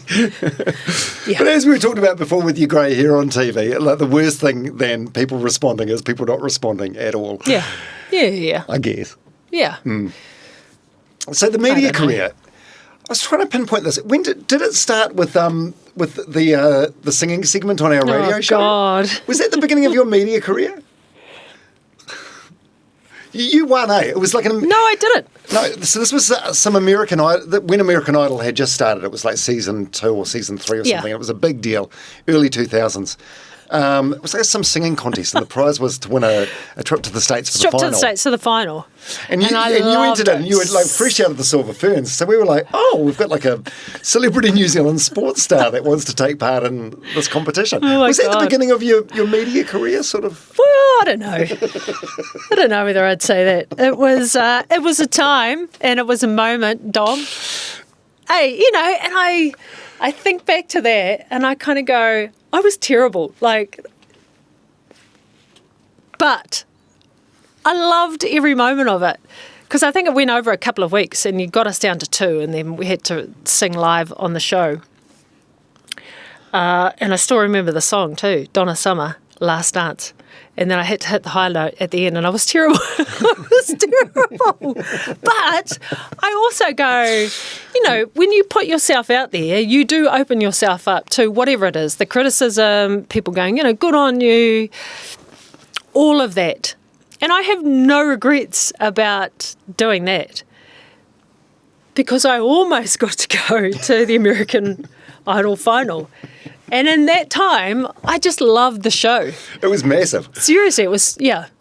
Anyway, it was a moment. It was a moment. No, so at that point, did you have media aspirations? I don't know. What were you doing at that point? Would have been early 2000s. So you were on Celebrity Treasure Island in 2005. Oh, God, yes. Why are you face palming? So this is one. This is one where Greer Robson won.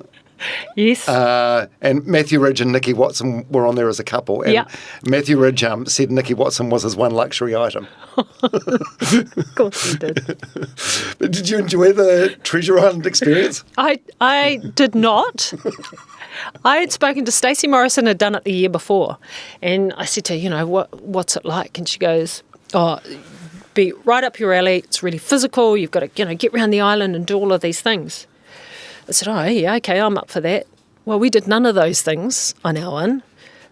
We did crab racing, I think was one of them. Had to put a tent up.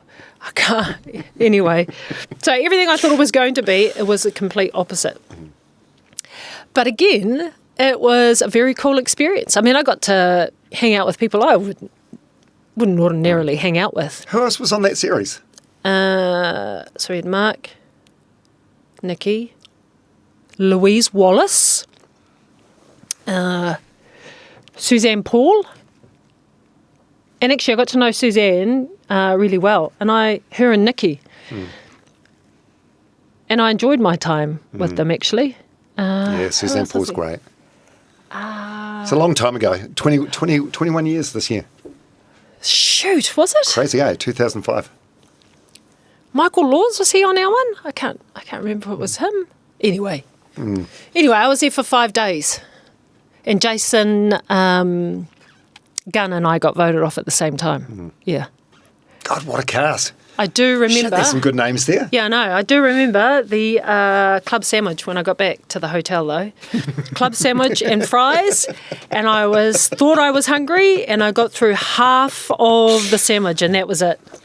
Oh, Yeah. your stomach had shrunk or Yes. something? Yeah. Because we only had, I think we caught some fish and we got some rice and that was it. Yeah. So your first radio job, Classic Hits in Hamilton, with the Waikato legend, Ronnie Phillips. Yep. One thing I've noticed from my time in being radio buildings is when sports people come along, whether it's like Monty Beetham or Jeff Wilson or yourself, you seem to approach it with like a different mentality.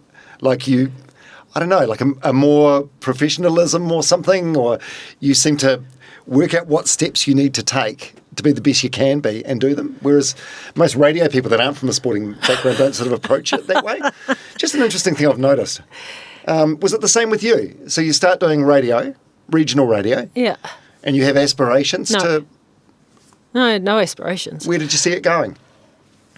I don't know. I was just giving it a go. Again, it was going back to that mentality of, oh, well, if I don't know, give it a go. I could be good at it, could be shit at it. I don't know. It was something that came out of the blue. I was actually taken leave from the police force because I was studying still at that time, but also my aspiration was to go to the World Cup, which I missed out on. But again, for me, I'm going to throw everything into it. I'm going to put my job on hold and I'm going to give it everything I've got. So I have no excuses. I can't say I was too busy at work, or things were too full on. I actually gave myself the best possible chance of making it, and I didn't. But in between that time came the opportunity to do radio. And again, I went, oh, well, been in the police force 9 years, done that, it's a cool career. I'm going to give this a go. And jumped into it. Again, bloody hard, because I had no idea what I was doing. But didn't have any aspirations of, becoming nationwide or I was just enjoying what I was doing and the opportunity to work alongside Ronnie, to learn something new, to push myself into doing something that I had no experience in. But just wanting to prove to myself whether I could do it, well, that was probably it, that I could do it. Yeah. Shouldn't you could. Long career. 20, how many years all up? How many years were you at TVNZ? Just under 20. Incredible. Yeah, or 20, yeah. If someone said the first day you walked into that building that you'd be leaving there for the last time 20 years later, could you have imagined it? No, because I wouldn't have thought that far ahead.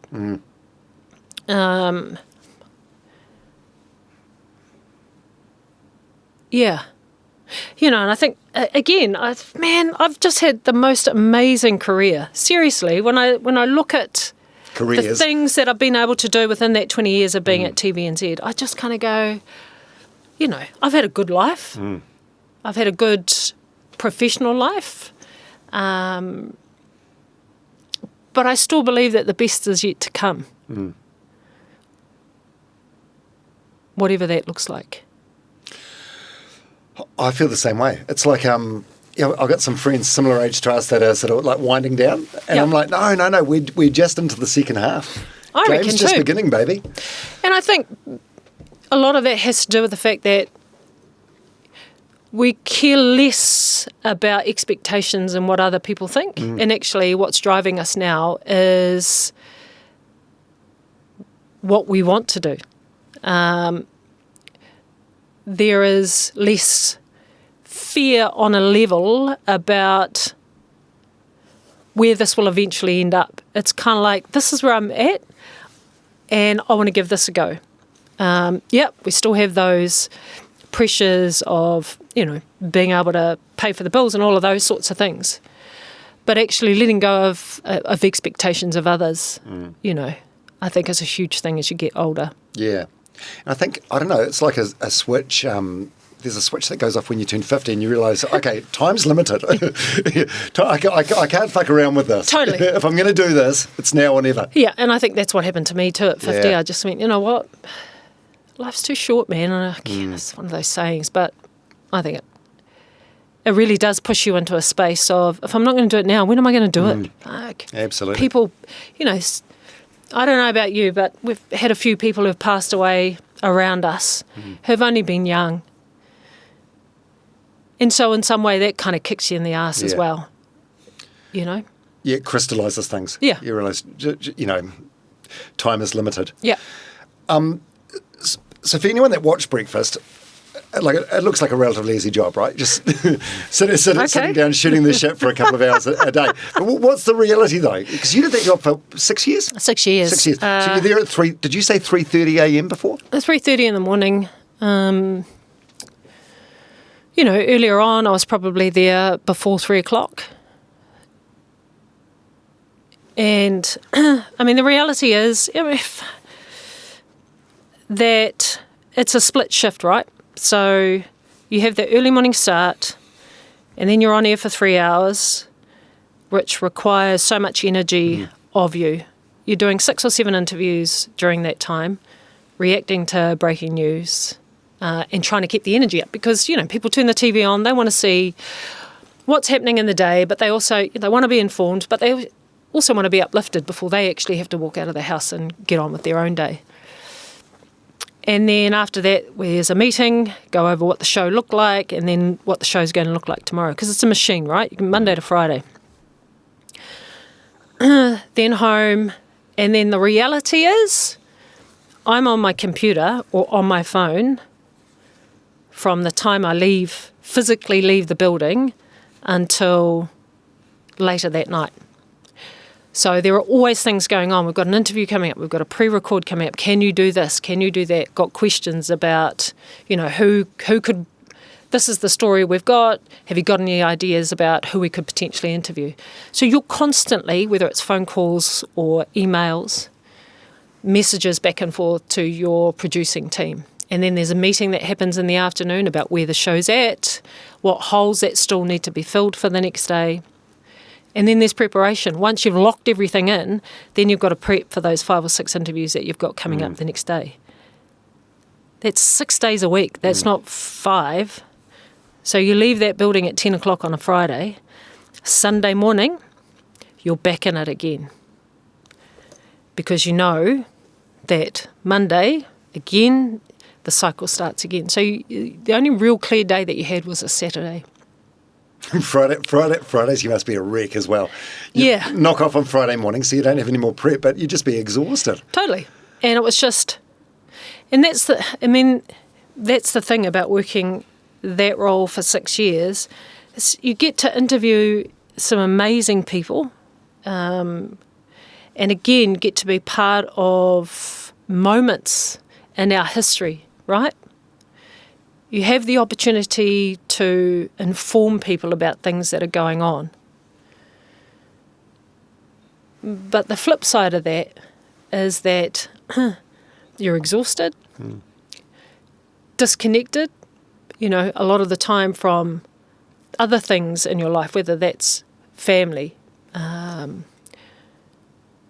friends. And it's trying to find, and I don't think you ever find a balance on it, but it's trying to figure out how you actually cope with all of that whilst also trying to have a life outside of that. I think I started to get it in the last year that I was working. But again, maybe that's too because I was already had a foot out the door. Yeah. Made the mind up. Yeah. But again, for me, my mentality when I went into it was I'm here doing the best that I can. And so I'm not going to half-ass it. You go in going, right, the prep that I need to do, actually, this is going to take me an hour and a half to do this. The only issue with that is that actually came at a cost, and that cost was being available to your family. I'm in the same room as you, but I'm not even here. My brain is over here. Mama, can I have something? What do you need? Like, I'm right in the middle of something. What do you need? And then you see them go, oh, no, it's okay. And that's hard because you want to reach out and go, I'm sorry. But at the same time, you go, this is still going to take me 2 hours to get through this. And I'm the one that has to turn up tomorrow morning and be across, those different interviews that you're doing. So it takes a toll. It's a big cost, isn't it? It's a huge cost. Yeah, and that's an aspect that I suppose viewers wouldn't think of. They'll be like, oh, she's got producers that write the question, but you need to be all over the entire story. Like, you can't just have 5 questions that you ask Christopher Luxon or whoever. You need to know No, that's right. the backstory as well. But also, yes, there are questions, but you will always look at them and go, okay, so what do I want to know? What do others want to know? Like, yes, that's a basis for starting to look at an interview, but actually you need to flesh that out. So it's not as simple as having your questions there that a producer has kind of pulled out for you to look at. You, again, your own curiosity going back and, like you say, having a look at, other articles or doing your own research to dig a little bit deeper into that interview. And that takes a huge amount of time and energy to be able to do that. But again, the way that I work, that's what you do. Because you don't want to turn up half-assed the next day and go, actually, I got no idea. I've got no idea. Because that's how it comes across too. The audience knows that when they're watching you. So, yeah. You're the one that's on screen too, so you're the one that'll look like an idiot. Totally. But, the reality is you can't know everything about everything, and that's the skill, is being able to do an interview, but pull that information out of that person. They're the expert. Yeah. They're here to talk about the topic. It's about trying to figure out how do you actually extract that information that is in them so that it's useful for the audience. Mm-hmm. And that takes skill, and that takes time and understanding, and yeah. You spent time with John Campbell, who's one of the goats of New Zealand broadcasting. What did you learn from him? Either from him giving you broadcasting lessons or from just observing how he worked? I think the biggest thing that I got from John was it's okay to be you. And I think that was one of the biggest things in terms of confidence that he was able to impart on me. Initially you could be intimidated by that. But I guess for me it was kind of like, he is what he is and has a reputation and experience and all of those things. But that's not me. Mm-hmm. But what I have is different too. And it's okay to bring that to the screen. And I think that was one of the biggest things that he gave me, was the confidence just to be able to do that. Mm-hmm.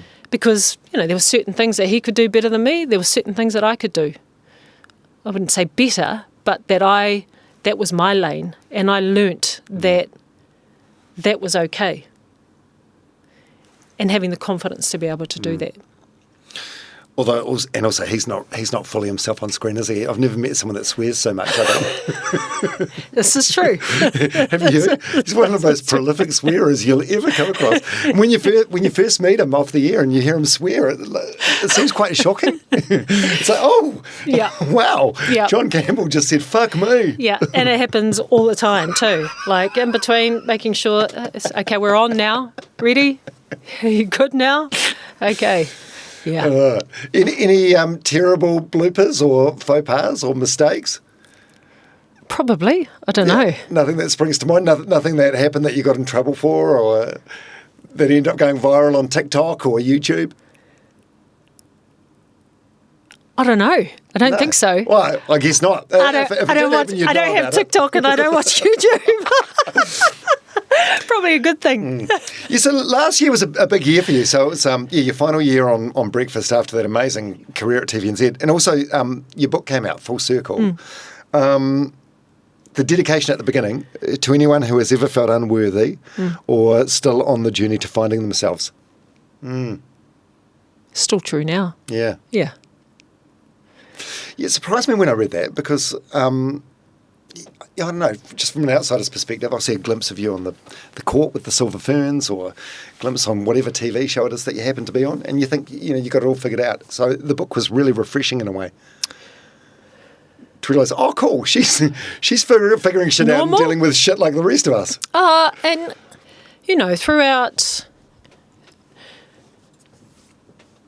throughout a lot of my career, whether that was in sport, as a player, as a coach, whether that was within the media itself, that whole thing around imposter syndrome and whether you're good enough to be sitting in certain spaces or being part of certain groups, etc. I think that's something that I've dealt with, and a lot of people do. We just don't talk about it. But that's been a huge part of my journey in trying to figure that stuff out. How do I cope? I feel like I'm coping, but I'm not actually coping. And so for me, it was really important in my book to be authentically me. And in terms of, growing up, my experiences, and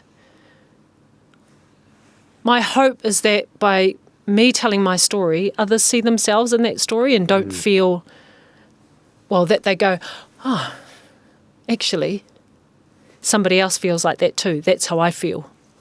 And that actually we're all just trying to figure shit out. And we have moments of clarity in our lives, and we have different times where everything seems okay. And then we have moments where, there's a little bit of confusion. We don't know what's coming next. There's that fear, there's that anxiety, and that's okay. And that's okay.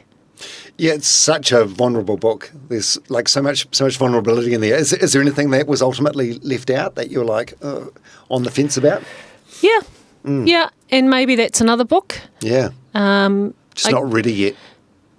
Not ready, but also for me when I was writing that book, my sons were 8, 9, and I kind of go, if there's things that I want to express in a book for the world to know, I want my sons to know first.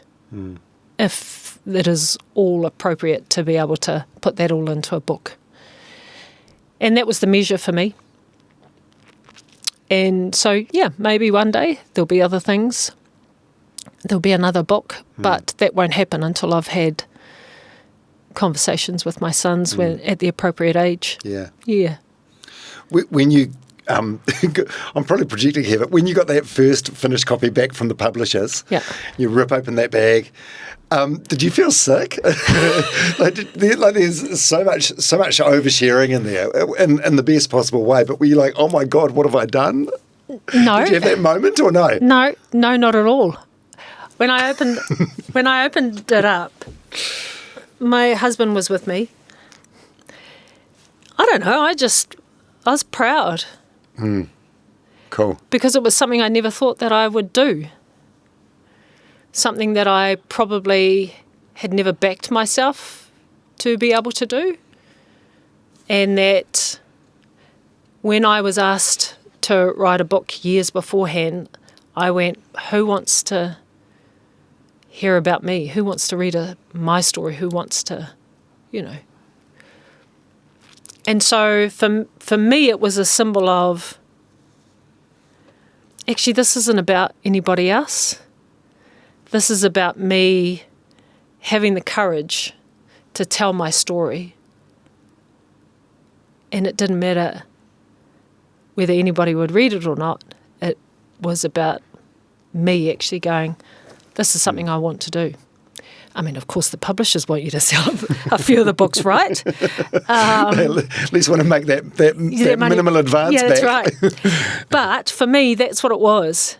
It was just a moment to reflect and go you, eh? This little girl from Pīvlle with a book. Who knew? Well, you didn't care if people read it or not, but people definitely did read it. What was the reaction like in general?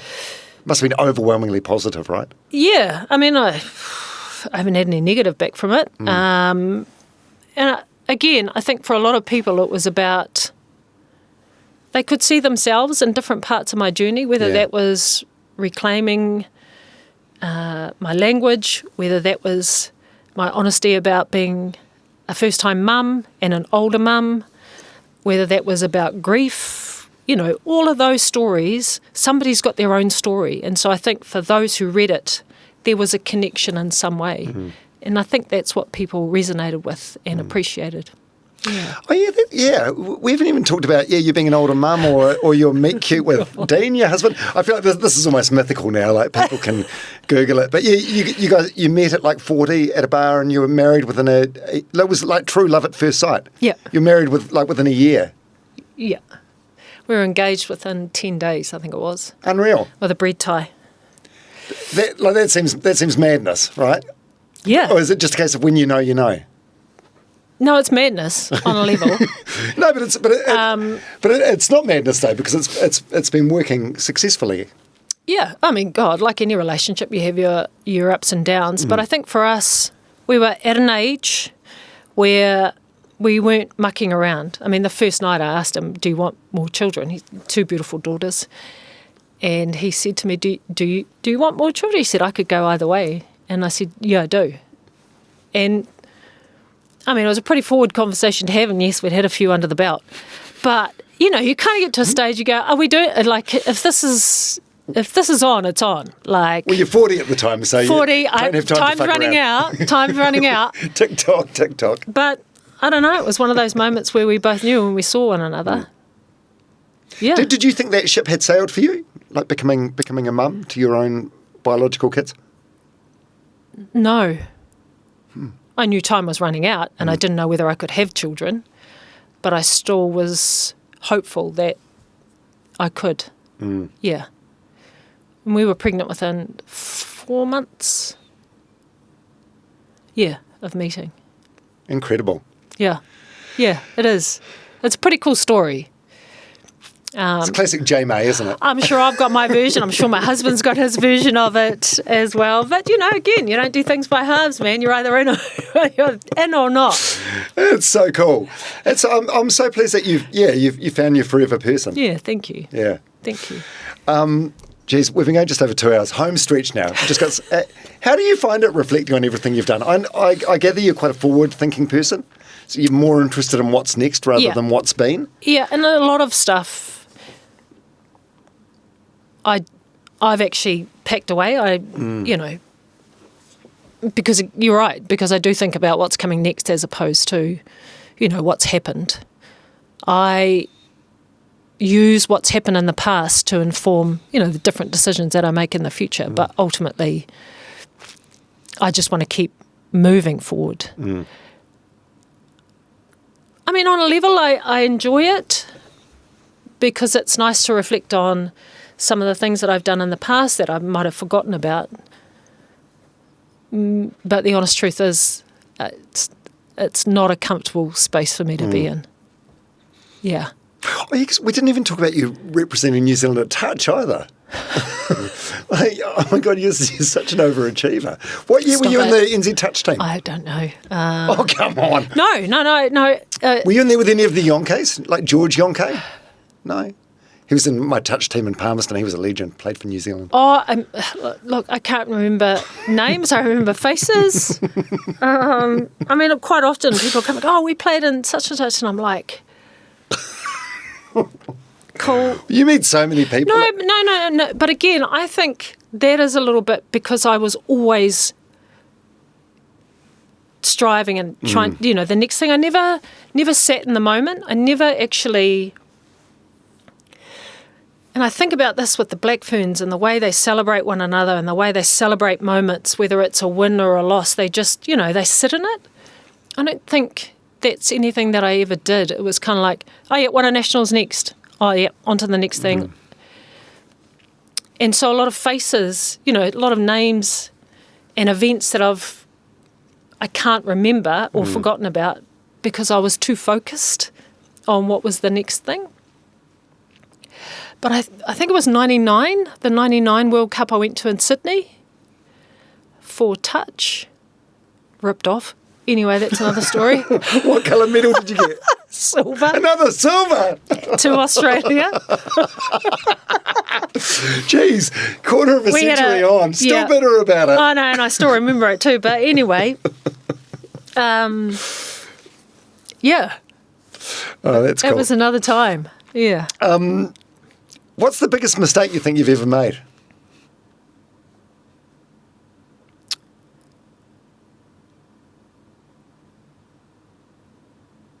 Oh,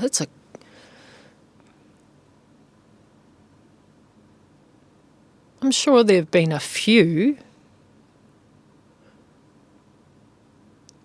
You don't get to 50 without some missteps, eh? Yeah, but again, I tend to look at them and go, okay, screwed that up. How do I be better? I don't know. The thing that really pops in my mind is just doubting myself. That would be the biggest mistake. And doing it over and over again. Or doubting yourself over and over again. Doubting myself. Yeah. Are you at a stage in life now where you can see past that? Yep, totally. It's not like those narratives still don't pop in my head, but I just know how to deal with them a bit better nowadays.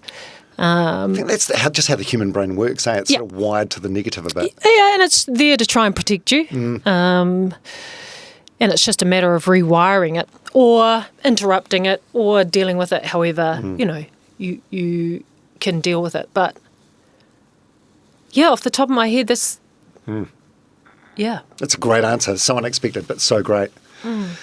What does success mean to you now? It's the little things. It's the little things.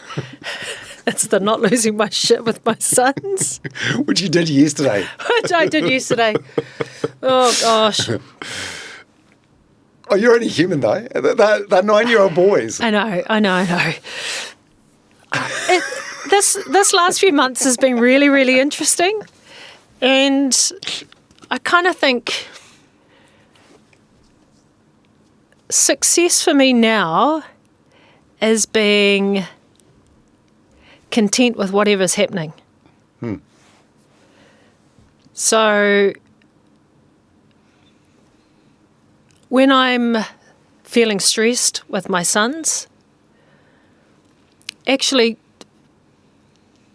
yes, that's normal, but flipping it and going, but I might not have, if I was still working, I might not have had the opportunity to actually have this moment with my sons, no matter whether it's a good one or a bad one. But that for me, in its own small way, is success of flipping that narrative and going, actually, yes, this isn't ideal, but I have the opportunity to be in this moment with my sons. Reframing it. Yeah. Yeah, instead of, I mean, if it was this time last year, you may have been on your phone responding to emails and... I would have been at work. Yeah. We would have been in prep mode before the show started. I wouldn't have been at home. The boys would have been somewhere else.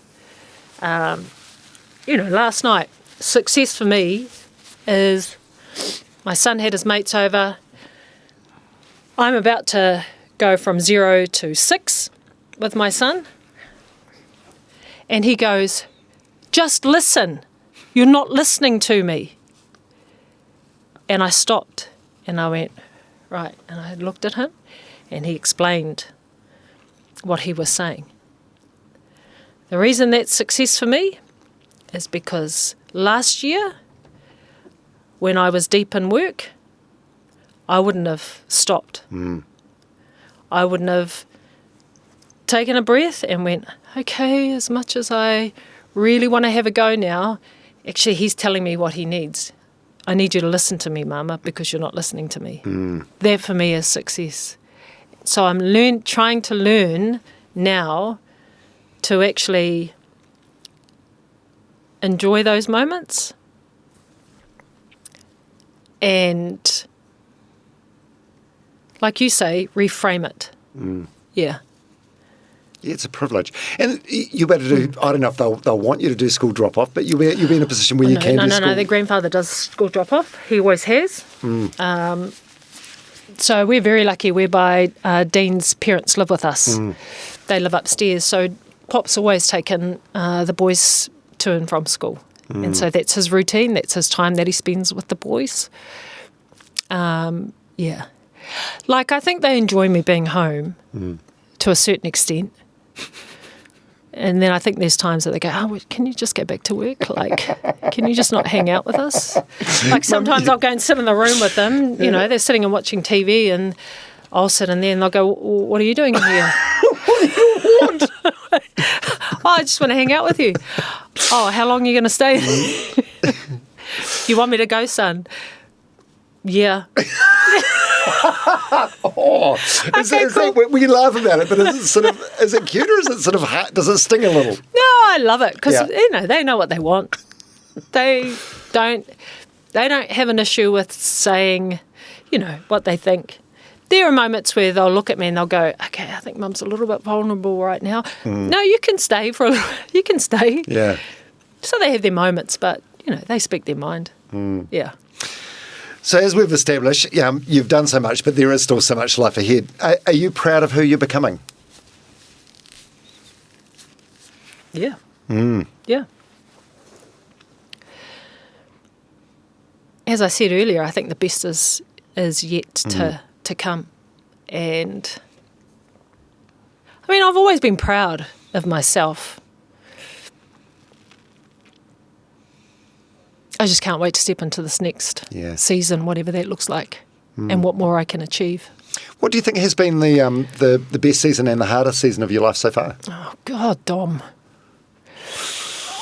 Sorry. Can I just... We'll just skip through these if you want. No. I'm just like...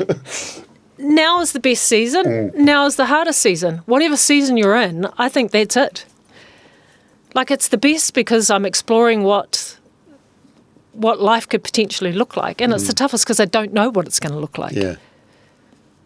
And again, I can reflect back on different moments in time, but for what purpose?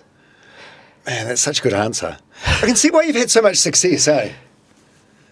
Just the mindset. Yeah, I can, completely. It's just the competitiveness, the just like parking stuff and just moving on to the next thing.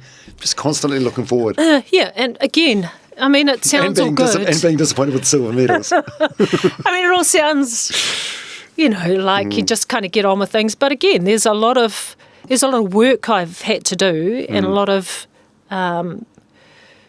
pain, hurt, disappointment, all of those things that are wrapped up in all of that.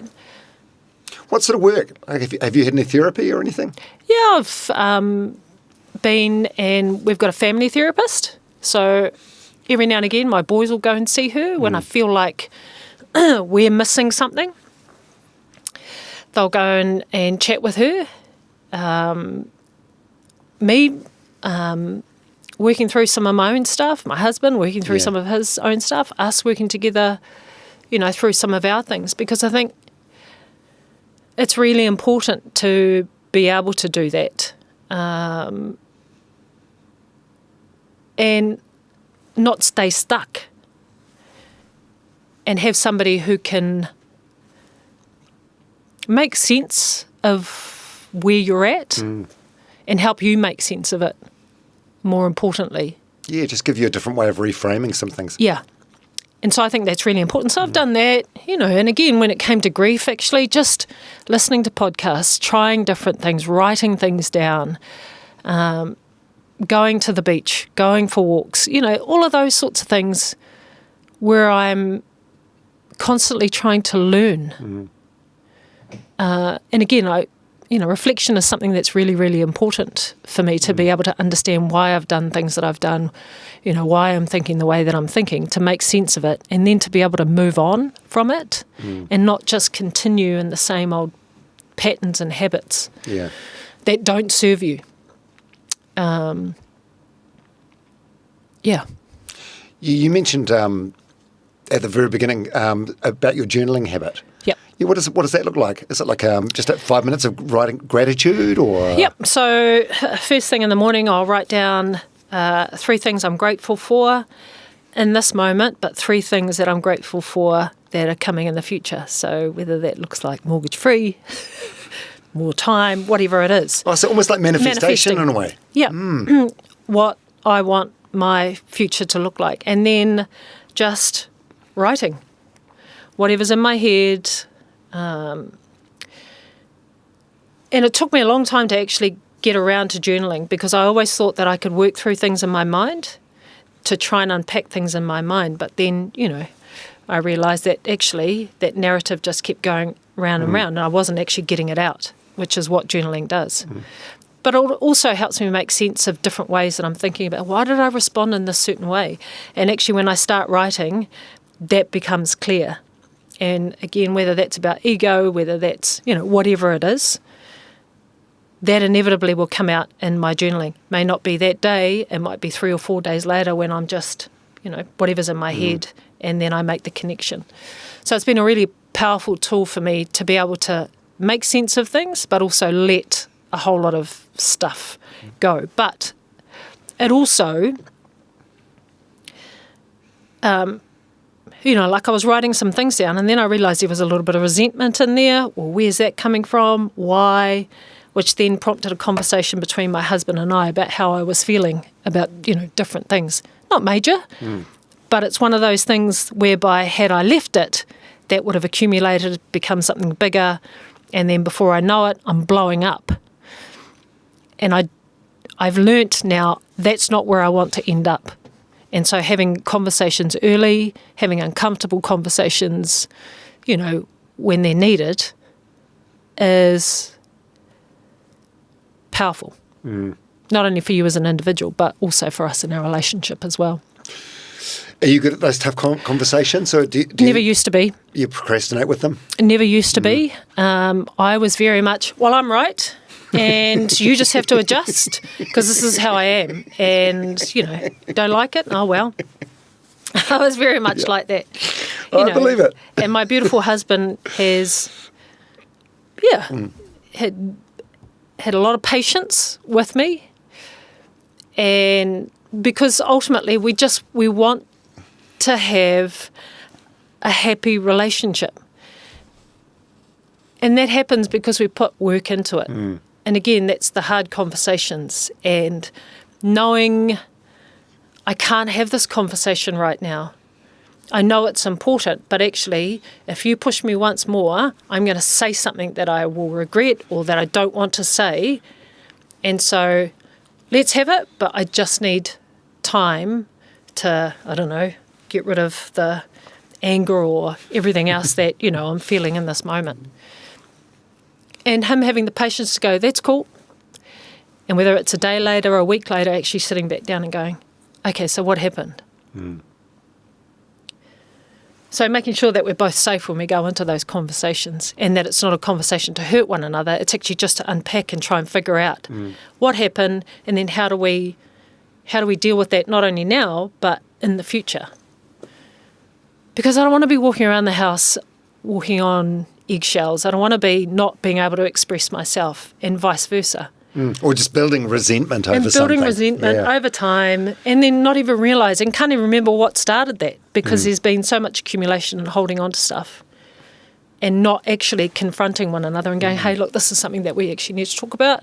It's ugly, but in order for us to continue to keep growing, then we need to do and have those conversations. And so I'm grateful for him for being so patient with me flying off the handle and, being very, it's all about me. And gently, over the years, pushing me into that space where we now, and it's still not easy, but when there's something that comes up, it's actually going, hey, we need to talk about this. Yeah, because it's confronting, right? Well, it's just easier not to have these conversations than to have them. Yeah, and you just carry on with your life. But where's the depth? Yeah. Where's the depth in the relationship if those are the things that you're afraid to confront? Everything's on a surface level. Yeah. And then, it's easy to look at other people's relationships and pick out of those. But actually, what about your own? 100%. Yeah. God, this has been so great. I love your journaling practice as well. Like the thought about like writing 3 things in the future that you're thankful for. I never thought about that. I'm going to start doing that. You weren't doing this during the breakfast years, were you? When did you start journaling? No, I've been this, kind of gratitude, journaling, all of this. This is practices that I've kind of come and gone over the years. And it's usually I'll bring it back when I feel like things are getting away on me. And I always return to those practices that I know work for me. So it's not something I will do religiously every day. I will do it for a few weeks and then I know this is my pattern. It'll kind of drop off for a bit and then I go, okay, that's something I need to bring back because there's stuff going on in my head that's still going around, so I need to actually write this down. So it's actually something I've been doing for years. Wow. Off and on. But I know the power of it and I know how it's worked for me. And I know a lot of people, they've heard about this kind of practice and they go, oh, yeah, whatever. But it works. I always thought it was about woo-woo, but it makes you so much more, it just opens your mind to all the great things that are happening around you every day. And it just reframes your mind, and that's why I do it in the mornings, or at night if I'm struggling to go to sleep, I'll think about a couple of good things that have happened that day. But what it does do is it reframes your lens in which you move into the day with. Get up, do what you need to do. For me, that's working out, having breakfast first thing when I get up, working out, and sitting down for 5 minutes. It doesn't have to be long. Just to sit there and go, okay, so these are the good things that are happening in my life. I think when you look at social media and how much access we have to other people's lives, it's easy to look at your own and go, God, how shit, Absolutely. or I wish that I was living that life. And reminding ourselves that's a snapshot of somebody's life, but actually less time focused on that and more time focused on the things that you do have. Yeah. For me, it's great for having my mum still with us. It's grateful for a conversation that I had with my son. It's grateful for being able to have the practice of sitting down and journaling and actually get some of the stuff that's going around in my head out and to try and make sense of it. It's the simple things that we can focus in on our lives. And, again, not wanting what everybody else has, but actually just being grateful for what you do have, which is a lot. Absolutely. I hope some people will hear this or watch this and start trying this practice for themselves. Me too. What 3 words would you like family and friends to use to describe you? Say your kids and your husband were in the next room talking about you behind your back. Three individual words. What would you like them to say? God, love, passionate. Bossy? No. Yeah, if they want to. I wouldn't be offended. I don't know what the word is for this, but wanting more for them. Always, like I'm trying to get my sons to think about not just a job, like you be the boss. Like you do what makes you happy, but at the same time, think outside the square. I want you to have courage. I want you to be ambitious for yourself, and not just accept what you see or what you hear, actually. Which is why we encourage our sons, which doesn't worry me when they go, oh no, can you not be in here? Can you go can you go over there? Because, we want them to be respectful, not be dicks. But at the same time, if they have something to say, then they should say it in a way that's kind and respectful, but not be afraid to say it. Yeah, ambitious. That's what I want them to be. I don't care what that leads to. I just want them to be happy, but I want them to have bigger thinking than what I did growing up. You thought pretty big though, didn't you? Or Yeah. do you look back and think I could have... Oh, yeah. And again, you talk about mistakes and me talking myself down and not backing myself enough. Yeah, there's a certain humility about that too, but there's also a lot of it that holds you back. Could there have been other things I could have achieved? Yeah, potentially. I just want them to know that that they can do whatever they want to do. Yeah. And, when they talk about wanting to do certain things and you're kind of in your head, you're going, oh, God, that only 2 people make that or whatever.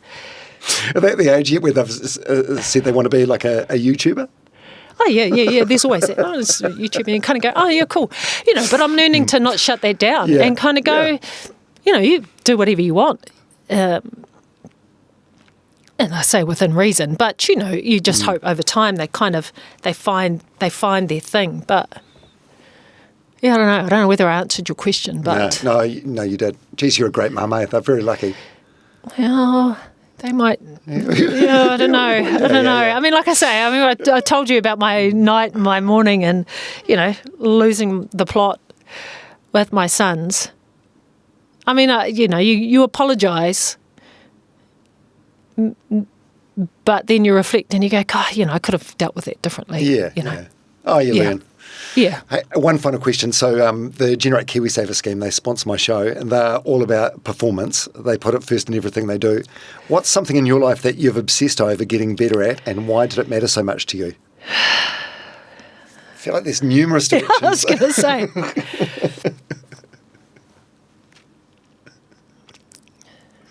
Yeah, there are lots of things. Like the easy one would be netball. Like you wanted to be a Silver Fern from the age of 10 and that came true in your 20s.